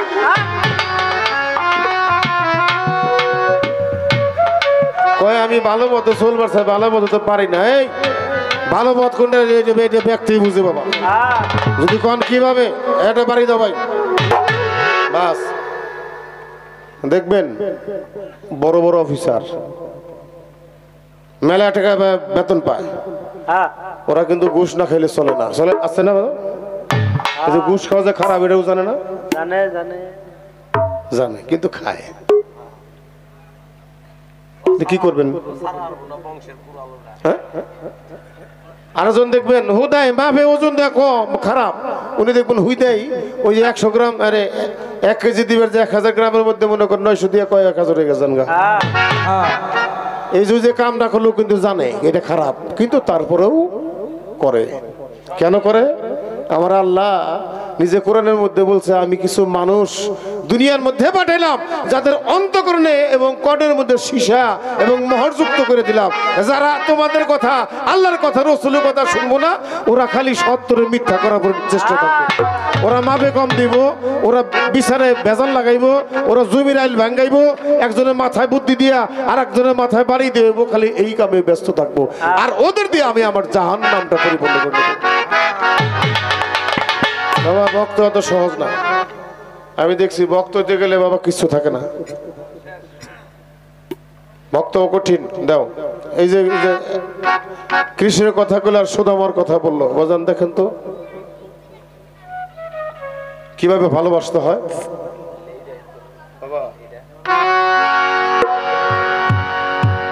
কথা কানে জবাব দিয়া দিছি ভাই, জ্ঞানী যারা তাদের কিন্তু বুঝতে বাকি নাই। সুদামা আর কৃষ্ণ দুইজন গুরু ভক্তই ছিল, তারা কিন্তু বন্ধু না। আমার দয়াল গুরুর সাথে বড় বন্ধু আর কেউ নাই। দেখেন যার মুর্শিদের সাথে যার প্রেম আছে, মোহব্বত আছে, ভালোবাসা আছে, কেবল ওই ভক্তটাই বুঝবে। আর যে ভক্তটা মনে করে আমি টাকা দিয়ে আমার বিশ্বাসে কিনে নিব, দেখবেন একটা ভক্ত আছে উরুষে মাত্র 2 টাকা 5 টাকা 10 টাকা দেয়। আর একটা ভক্ত আছে গাড়ি নিয়ে আইব, বাজারও গাড়ি কন, বড় গাড়ি কন, দামি গাড়ি কন, এটা নিয়ে আইসে দরবারে দুইকে করবো কি 20,000 টাকা আগে নজরানা দিব। শুরু হয়ে গেল। আর একটা কথা কই, আপনারা রাগ হইন না, আমার ভুল ধরেন না। ইউটিউব আছে, এটা বাংলাদেশে ইউটিউব মানুষের শোনার দরকার আছে। বর্তমানে এখন কোনো গরিব মানুষ বিশ্বাস ব্যবহার করতেছে না। কথাটা হাসানা মিশা ডরায় রে মানুষ ভাই, ডরায় ডরায় ভয় পায়। আমার জানা মতে বর্তমানে কোনো রিক্সাওয়ালা, কোনো ঠেলা গাড়িওয়ালা কেউ কামলা দেখায় ওরা বিশ্ব ব্যবহার করতেছে। কারণ ওরা কি গুরু ভজন করে না? এখন বর্তমানে খেলাফত পাইকারা জানেন, ওই যে উরুষে যেটা মরিচ দিবার পারবো, এরকম 4-5টা দিলে তারপরের বছর করে কি আলি দইরা খেলাফত দিয়ে দেয়। বাবা এই গুরুর বিদ্যাটা, এটা গরু মশের কাছে বিক্রি করা চলবো না।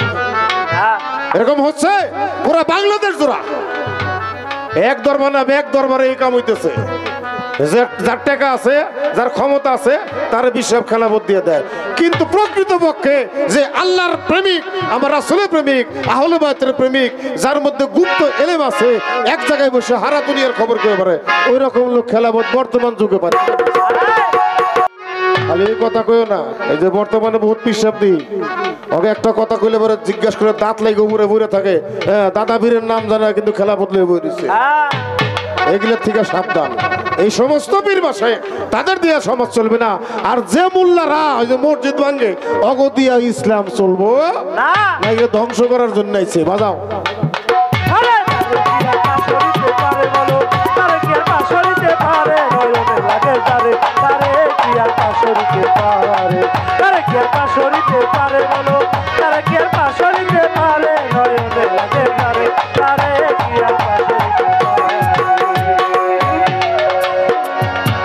আগের দিনের কথা বলতে গেলে ওরে বন্ধুগণ বর্তমানের সাথে মিল নাই, বিচার করেন বিচক্ষণ। আমার এদিল মুন্সি সবাই চিনেন, চিনেন না বাবা? এখন তো এদিল মুন্সির বাড়ি বিল্ডিং এর অভাব নাই, তখন কি আছিল? হ্যাঁ, এদিল মুন্সি কিন্তু এরকম ধনের দৌলতের অধিকারী ছিল না। আমার খলিল চাঁদের মুরিদান এদিল মুন্সির মাজার হয়েছে না? খলিল মিয়ার কাছে তার কত বড় বড় ঠেকালা লোক মুরিদ হয়েছিল, তাকে মাজার হয়েছে? কিরে বাবা, আমাদের দেশে তো বড় বড় নেতারা মরে গেছে। ওই আওয়ামী লীগেরও মরছে, বিএনপিরও মরছে, মরছে না? যারা বাংলাদেশ চালাইছে তাকে কবরে গিয়ে একটা আগরবাতি লাগায়, কোন এতে গাঙ্গাল যে মানত করে, পুরো তরিকার লোক যে ফুল দিয়ে জিয়ারত করে, আল্লাহুম্মা সাল্লি আলাইহি দেখায় গায় না। কারণ কি? এরা হলো দিনের নেতা আর দুনিয়ার নেতা। যারা দুনিয়াদারির ক্ষমতা নিয়ে নেতা হয় তাগো কাছে মানুষ যায় না। আর যারা নাকি আল্লাহর এলেম নিয়া আল্লাহর দিনের পথের আমার রাসূলের পথের সিরাতুল মুস্তাকিমের পথের যারা নেতা তারা মরে না আল উলি আল্লাহ লাইমতু, তারা যখন পর্দা নেয় তাদের ক্ষমতারও বাইরে যায়। এক কথা কইয়া থুয়ে যায় রশিদ বয়তের নাতি, আমি এক জায়গায় গেলা কই বাবা সমাজ নষ্ট হয়ে গেছে, এ দেশে শান্তি বলতে কিছু নাই। খালি একবার হিসাব করে দেখবেন শান্তি আছে কি নাই। আগে যা শুনছেন এখন তার একটাও নাই। মিলাদ পড়া নাজেস, মিলাদ বলে কোরআন হাদিসে নাই, যে এটা কথাটা কয় তো কোরআন হাদিস পড়েই নাই জিন্দিগিতে না। আমার মা নভেম্বরের 10 তারিখ চলে গেছে। বাবারা যেদিন চলে গেছে ওদিন তো আমাদের অবস্থা তেমন ভালো না।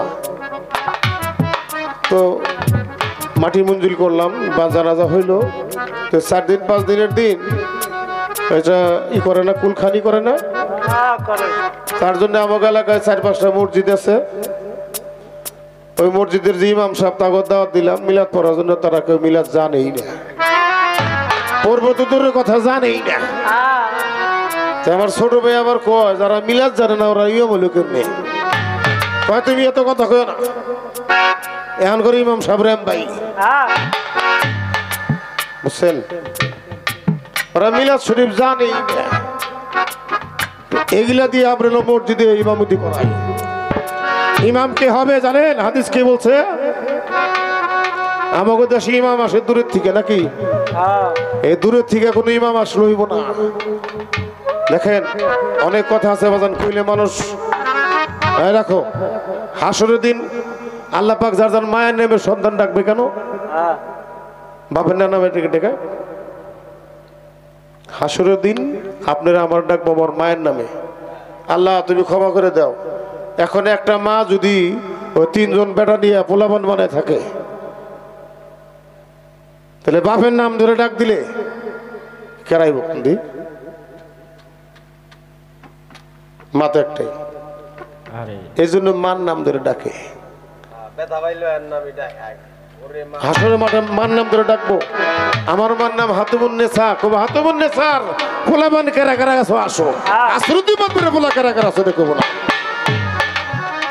কারণ এমনও নারী আছে তারা এরকম বাইরে থেকে সন্তান নিচ্ছে, নেওয়ার পরে হাসরের মাঠে ধরা খেয়ে যাবো না, লজ্জা পাইব না?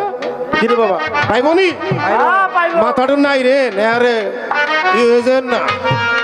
এই জন্যে ইমাম রাখতে গেলে ওই ইমাম সাহেবের মা এবং বাবা কোন চরিত্রের লোক, আর মা বাবা কি তরিকার লোক, তারা কি নবীর ভক্ত, আহলে বায়তের ভক্ত, আমার আল্লাহ পাকের ভক্ত, এরকম দেখতে হইব। এরকম 10টা বিষয় আছে।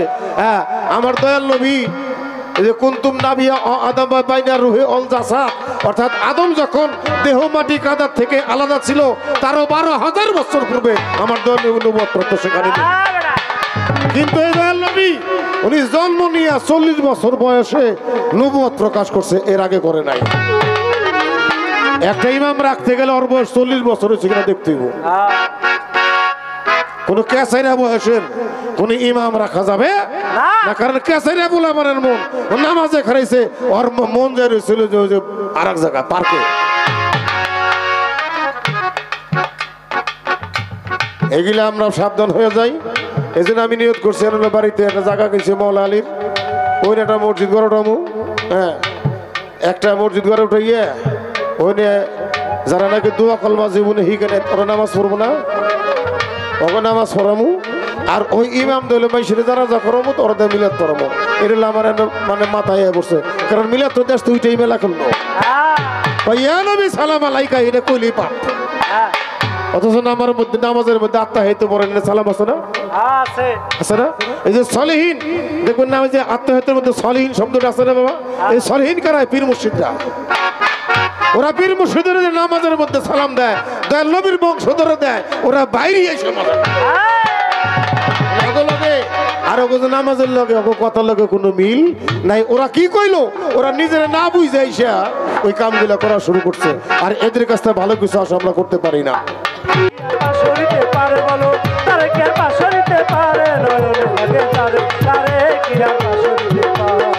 পারে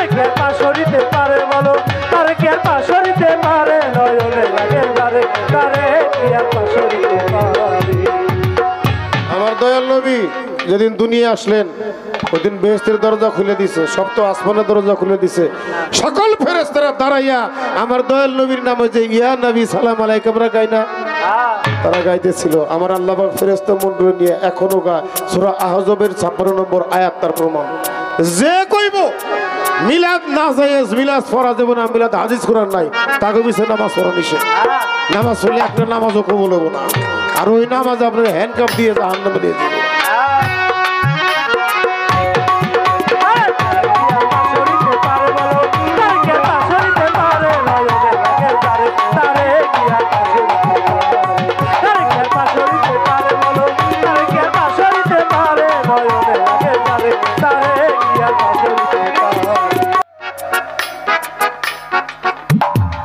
সুদামা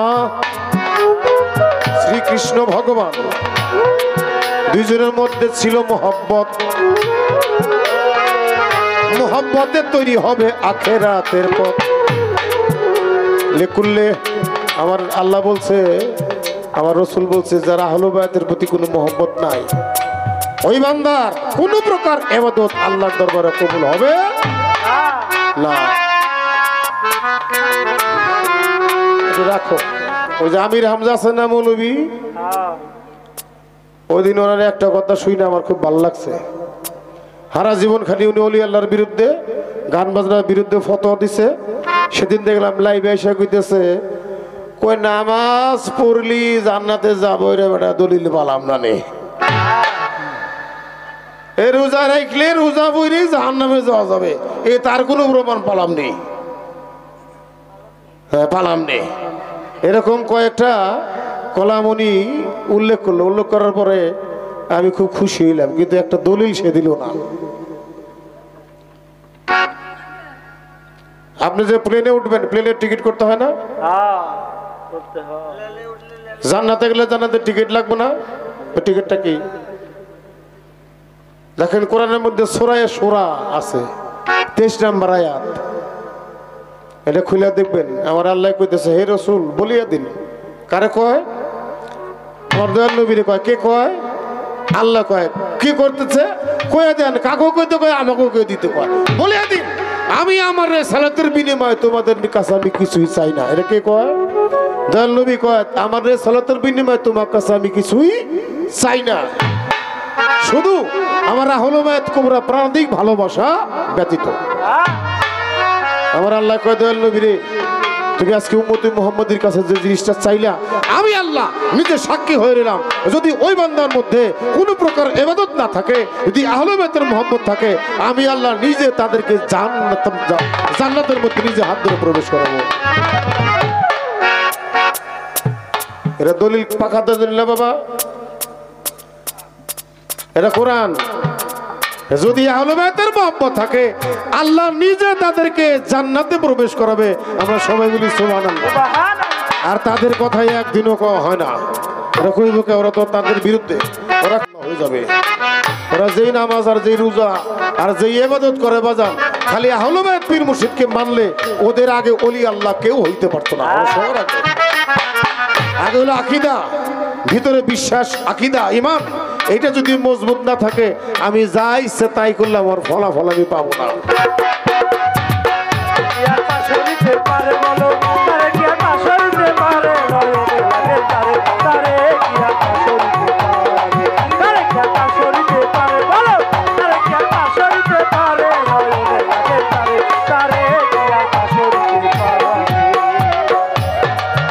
শ্রীকৃষ্ণ ঘরের ভিতরে, সুদামা বাহিরে রয়। সুদামাকে যখন গায়ের মধ্যে চাবুকের আঘাত দেয়, ওই চাবুকের আঘাত কৃষ্ণের গায়ে উঠিল ফুটিয়া। ভক্তেরা বলে, হুজুর গুরুদেব দেখেন না তাকাইয়া, আপনার পৃষ্ঠে আঘাতের দাগ কেন, কোত্থেকে ফুটে? তখন বলে, তোমরা দেখতে চাইছিলা, জানতে চাইছিলা মথুরায় আমাকে কেউ ভালোবাসে কিনা? আমার এক বন্ধু আসছে, সে আমাকে কেমন ভালোবাসে, তাকে বাহিরেরা মারতেছে, বাহিরে মারে সুদামাকে, আর আমি কৃষ্ণের পৃষ্ঠের মধ্যে সেই দাগ উঠে। তাহলে দেখছেন বাবা গুরু শিষ্যের কেমন ফিল। আহা, ভিক্ষা করতো, তার বউ নাড়ু বানাই দিছে। আর আমাকে বউরা কি কয়, এমন কত বিশ্বাস আছে বাংলাদেশে, তাকে বউরা এখন তুই মুড়ি ধরে তারাও বিশ্বাস।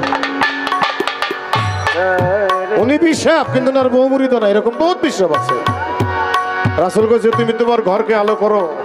হ্যাঁ, উনি বিশ্বাস, ওনার ঘরের বউ মুড়ি নাই। হে মানে বড় মস্ত বড় বিশ্বাস। কি করবেন আপনি, কই যাবেন? ধর্মকর্ম সব শেষ, নিজের বউ মুরিদ করা পারে না। হে যে এমন ওখানে হাজার হাজার মানুষের মুরিদ করতেছে, এই মুরিদ তো ঠিক না বাবা। হ্যাঁ, স্ত্রীর অর্ধাঙ্গিনী আমার অর্ধেক অঙ্গ। হাদিস শোনেন, আপনি বাইরে বাইরে কাম করেন, আমি বাইরে বাইরে কাম করি। আমার বউ যদি কোনো আকাম করে, ওই আকাম অর্ধেক বাঘা আমি আলমাসের। আর উনি যদি কোনো ভালো কাম করে, এটার মালিক আমি, উনি ব্যক্তকুনি। আর আমি যদি কোনো ভালো কাম করি, তাহলে অর্ধেক মালিক হইব উনি। আর আমি যদি কোনো কাম করি, তার মালিক হইব না। কথা বুঝছেন?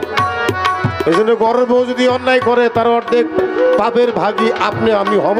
ওই যদি তাকে আমরা সহি শুদ্ধ করতে না পারি, এগুলা পাকাভুক্ত হাদিস। ইয়া মাইসে কইব না, কারণ ইয়া কইলে ঝামেলা, নিজের ঘরেই গল্প করে।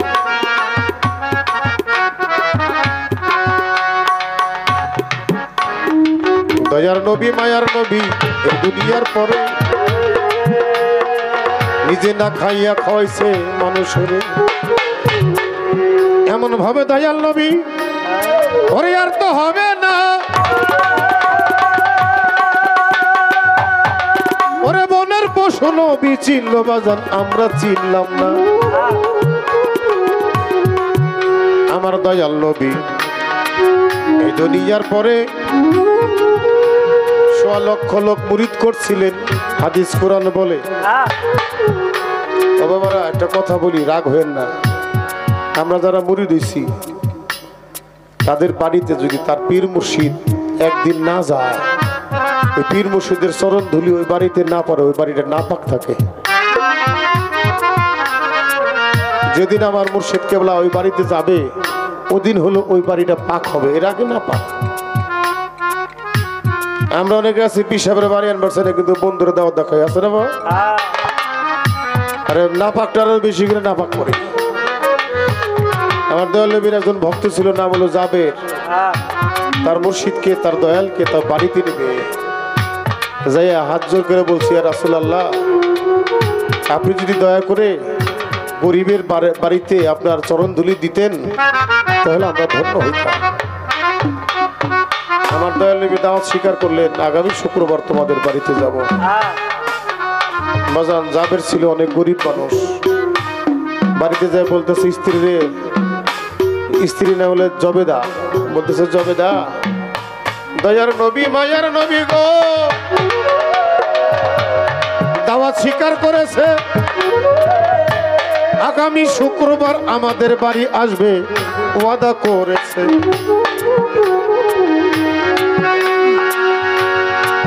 জবেদা বলে, স্বামী গো, দয়াল আমাদের বাড়িতে আসবে, আমরা এত যে গরিব, আমরা সকালে খাইলে বিকালে খাই না, বিকালে খেলে তারপরে 2 দিন পর আমরা খাইতে পারি না, আমাদের ঘরে কোনো খাবার নেই। দয়াল আসলে আমরা খাবার দিব।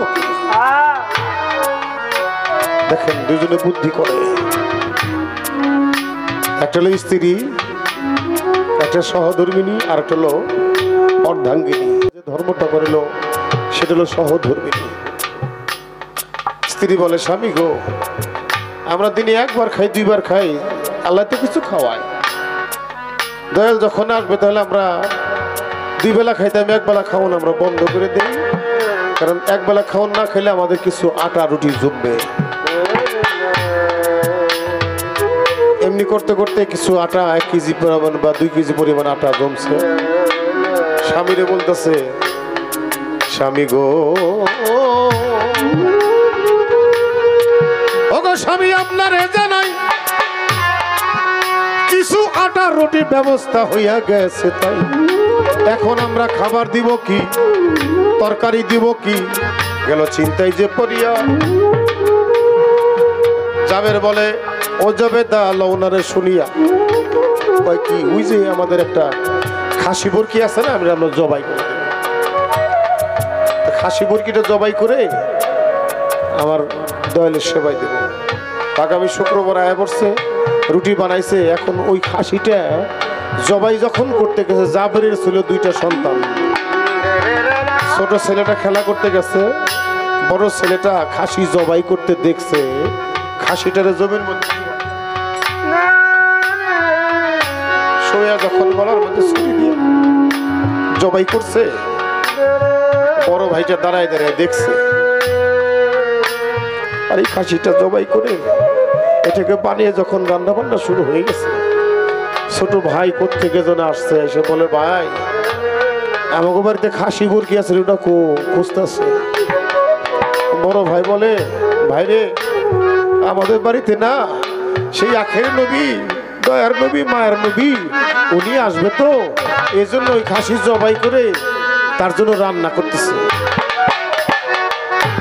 ছোট ভাই কয় বড় ভাইয়ের রে, ওরে ভাই তোমারে জানাই খাসি জবাই কেমনে করে একবার আমি দেখতে চাই। খাসি জবাই দেখবে ছোট ভাইয়ের বায়না, বড় ভাই কিছুই তো কয় না। তারপরে আবারও বলছে, এরকম করতে করতে যখন বড় ভাইয়ের ত্যক্ত করে ফেলাইছে, তখন বড় ভাই ওই ছোট ভাইটারে জমির মধ্যে শোয়ে, ওই যে চাকুর যে পাশে ধার নাই, ছুরির যে পাশে ধার নাই, ওই পাশ দিয়ে এরকম করে ধাক্কাইতেছে, এভাবে জবাই করে। নিচ থেকে জাবের ছোট ভাই বলে ও ভাই আমার একটা কথার জবাব দিতে পারো? কয় তুমি কি মুসলমান? কয় জি ভাই আমি তো মুসলমান। কয় আর একটা কথার জবাব দাও, মুসলমান কি কখনো মিথ্যা কথা বলে? বড় ভাই বলে না, মুসলমান কখনো মিথ্যা কথা বলে না। ছোট ভাই বলে মুসলমান যদি মিথ্যা কথা না বলে তাহলে তুমি জবাই করো, আমি জবাই হই না কেন? আহা কেমন প্রশ্ন দেখছেন। এবার বড় ভাই বাধ্য হইয়া ধার কোনা দিয়া যখন গলার মধ্যে দিল রে বসাইয়া,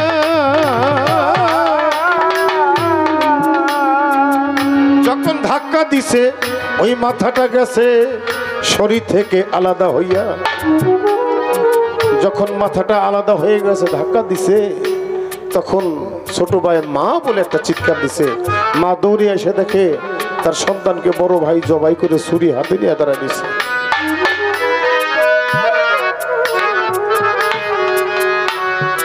বাবারা,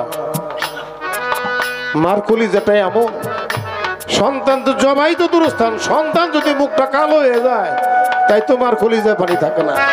যখন দেখছে সন্তানটা জবাই করছে, মা করছে কি ওই ছেলেটাকে দৌড়ে নিয়ে মারছে, ও দৌড়েই একটা বড় গাছের উপরে উঠে গেছে। এই যাইতে যেতে একটা সিগুন ডালার মধ্যে যখন গেছে, মা নিচ থেকে একটা লাঠি দিয়ে ওকে ভয় দেখায়। ভয় দেখাইলে পরে ও আরো একটু সামনে যাওয়ার যখন চেষ্টা করে, ওই ডালটা ভাঙ্গা পইরা ওখানেও তার বড় ছেলেটা মারা যায়। নেন বাবা, দুইটা ছেলে একই সাথে মারা গেল। স্বামী কান্দে, মায়ে কান্দে, সন্তানের লাগিয়া। এই জগৎ ছেড়ে চলে গেছে, আসবে না আর ফিরিয়া। স্বামী বলে জবেদা আমার দয়াল নবী আমার বাড়িতে আসবে, আমরা ছেলে হারাইছি, এটা দেখা যদি কান্নাকাটি করি, এটা দেখা যদি দয়াল কষ্ট পায়, তাহলে আমরা দয়ালরে কষ্ট দিলাম, তুমি আমি হাসি মুখে থাকি। দেখছেন বাবা, নিজের দুইটা সন্তান মরে গেছে, দয়ালের জন্য তার হাসি মুখ। এবার যখন দয়াল আসছে, খাবার দিছে, খাবার বসছে,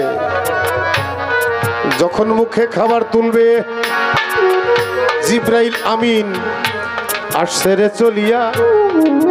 আয়েশা বলে ইয়া রাসূলুল্লাহ আল্লাহ পাক আপনার কাছে আমারে দিছে যে পাঠাইয়া। খবরদার, আপনি কিন্তু খানা খাবেন না। আল্লাহ আপনাকে খানা খাইতে না করছে। জাবেরের দুইটা ছেলে, জাবেরের দুইটা সন্তান আছে, তাদেরকে নিয়ে আপনাকে খানা খাইতে দিছে। ও বাবা, আমার দয়ার নবী মায়ার নবী যবে দেখে বলে, মা আমার না দুইটা ভাই ছিল, ওরা কোথায়? ওদেরকে ডাকো, আমি ওদেরকে নিয়ে খাবার খাবো। মা বলে, হুজুর ওরা অনেক দূর খেলতে গেছে। আমার নবী বলে, না ডাকো। মা জোরহাত করে বলে, ইয়া রাসূলুল্লাহ, ওরা এমন জায়গায় খেলতে গেছে যেখান থেকে আর কেউ কোনোদিন ফিরে আসে না। আমার মায়ার নবী তখন কি করলেন? আল্লাহ পাক বললেন, দোস্তরে তুমি জাবেরের সন্তান নিয়ে খাবার খাও। তখন এক গ্লাস পানি পরে দিলেন। ওই যে মরা দুইটা ছেলে খাটের নিচে লুকিয়ে রাখছিল, দুইটা ছেলের শরীরে যখন পানি ছিটা দিছে, সে দুইজনই ভালো হয়ে গেছে।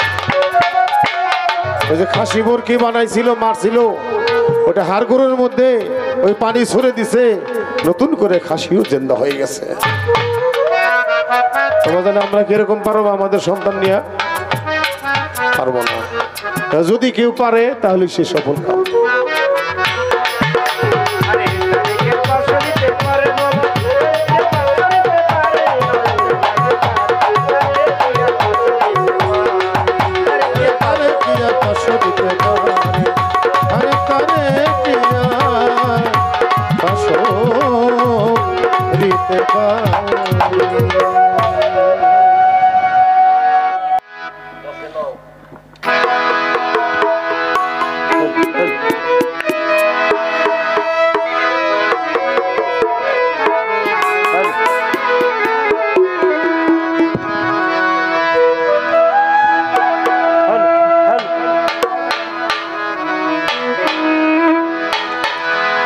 যার মুর্শিদকে যে ওরে ভালোবাসে,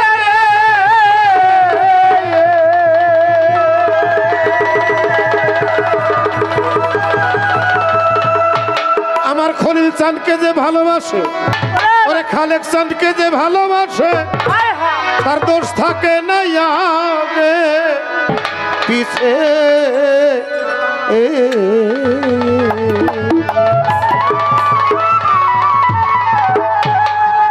ওইরা দেহ হইয়াছে আঙ্গেরা নবরসী, যে ফিরাছে মুর্শিদ প্রেমের পোড়া, ওরে যদি রাছে দয়াল প্রেমের পোড়া নগরবাসী, যে ফিরাছে মুর্শিদ প্রেমের পোড়া। মুর্শিদ রে যে ভালোবাসে রে, ওরে বাজার মুর্শিদ রে যে ভালোবাসে, দোষমাকে দয়া রে পুইরা দেহ রয়াছে আঙ্গারা ও নগরবাসীরা, যে পুইরাছে দয়াল প্রেমের পুরা, যে পুইরাছে মুর্শিদ প্রেমের পুরা ও নগরবাসীরা, যে পুইরাছে দয়াল প্রেমের পুরা। তোর প্রেমের এমনি ধারা ওরে বাজান, প্রাণ থাকতে হয় জিত করে মোরা, জ্ঞান থাকে না হয় সে দিশাহারা।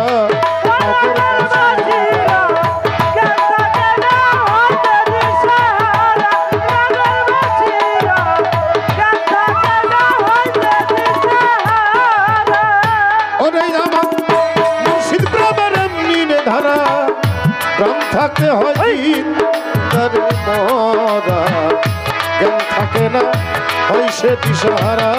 ও নগরবাসীরা,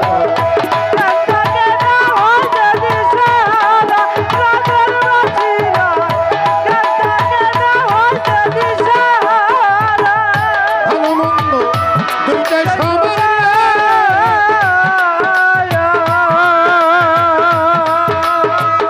ওরে বাজান ভালো মন্দ দুইটা সমান, আনন্দে গাই বন্ধু। ভালো মন্দ দুইটাই সমান, আনন্দে গায় মুর্শিদের গান। ভালো মন্দ দুইটাই সমান, আনন্দে গাই মুর্শিদ ওরা কামেল পীরের তরি কি ধরার বাজা ওরা কামেল পীরের তরি ধরা নগরবাসীরা যে পুইরাছে দয়াল প্রেমের পুরা রে যে পুইরাছে মুর্শিদ প্রেমের পুরা ও নগরবাসীরা যে পুইরাছে দয়াল প্রেমের পুরা রে যে পুইরাছে মুর্শিদ প্রেমের পুরা ও নগরবাসীরা যে পুইরাছে দয়াল প্রেমের পুরা ভিতরে বাহিরে গো শয়নের স্বপনে রে গো বুঝে না সে মুর্শিদ সামনে সারা নগরবাসীরা বুঝে নাচে মুর্শিদ নাচকে সারা নগরবাসীরা বুঝে নাচে দয়াল নাচকে সারা ওরে বাজান ভিতরে বাহিরে গো শয়নের স্বপনে বুঝে না সে খালেক সামনে সারা নগরবাসীরা বুঝে নাচে দয়াল নাচকে সারা নগরবাসীরা বুঝে নাচে খালে নাচকে সারা ওরে তারা মাথায় লইয়া দুঃখের বোঝা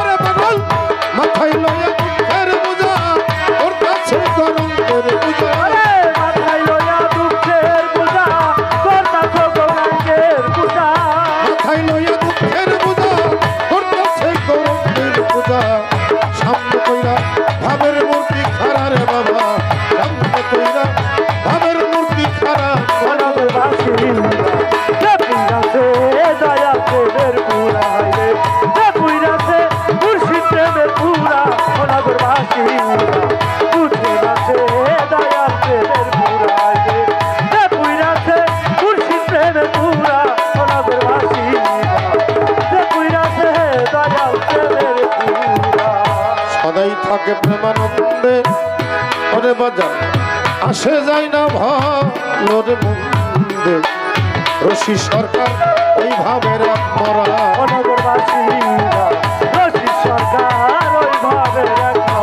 নগরবাসীরা রশিদ সরকার ওইভাবে রাখে ওরে বাজান সদাই থাকে প্রেমানন্দে আসে যায় না ভালোর মন্দে রশি সরকার ওই ভাবের মরা নগরবাসীরা রশিদ সরকার ওইভাবে রাখে নগরবাসীরা রশিদ সরকার ওইভাবে রাখে ভাবের উপর ভাবটা খাইছে রে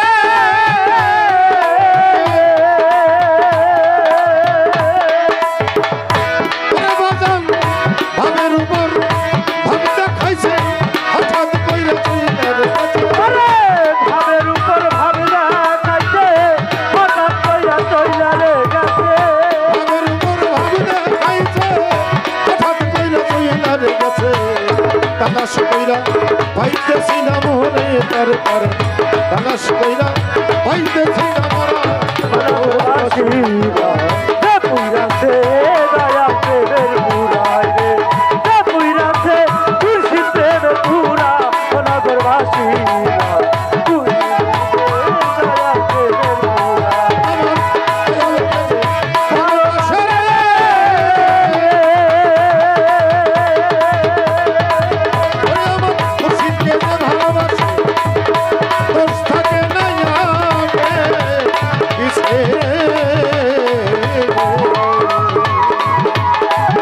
পুরা দেহ হয়েছে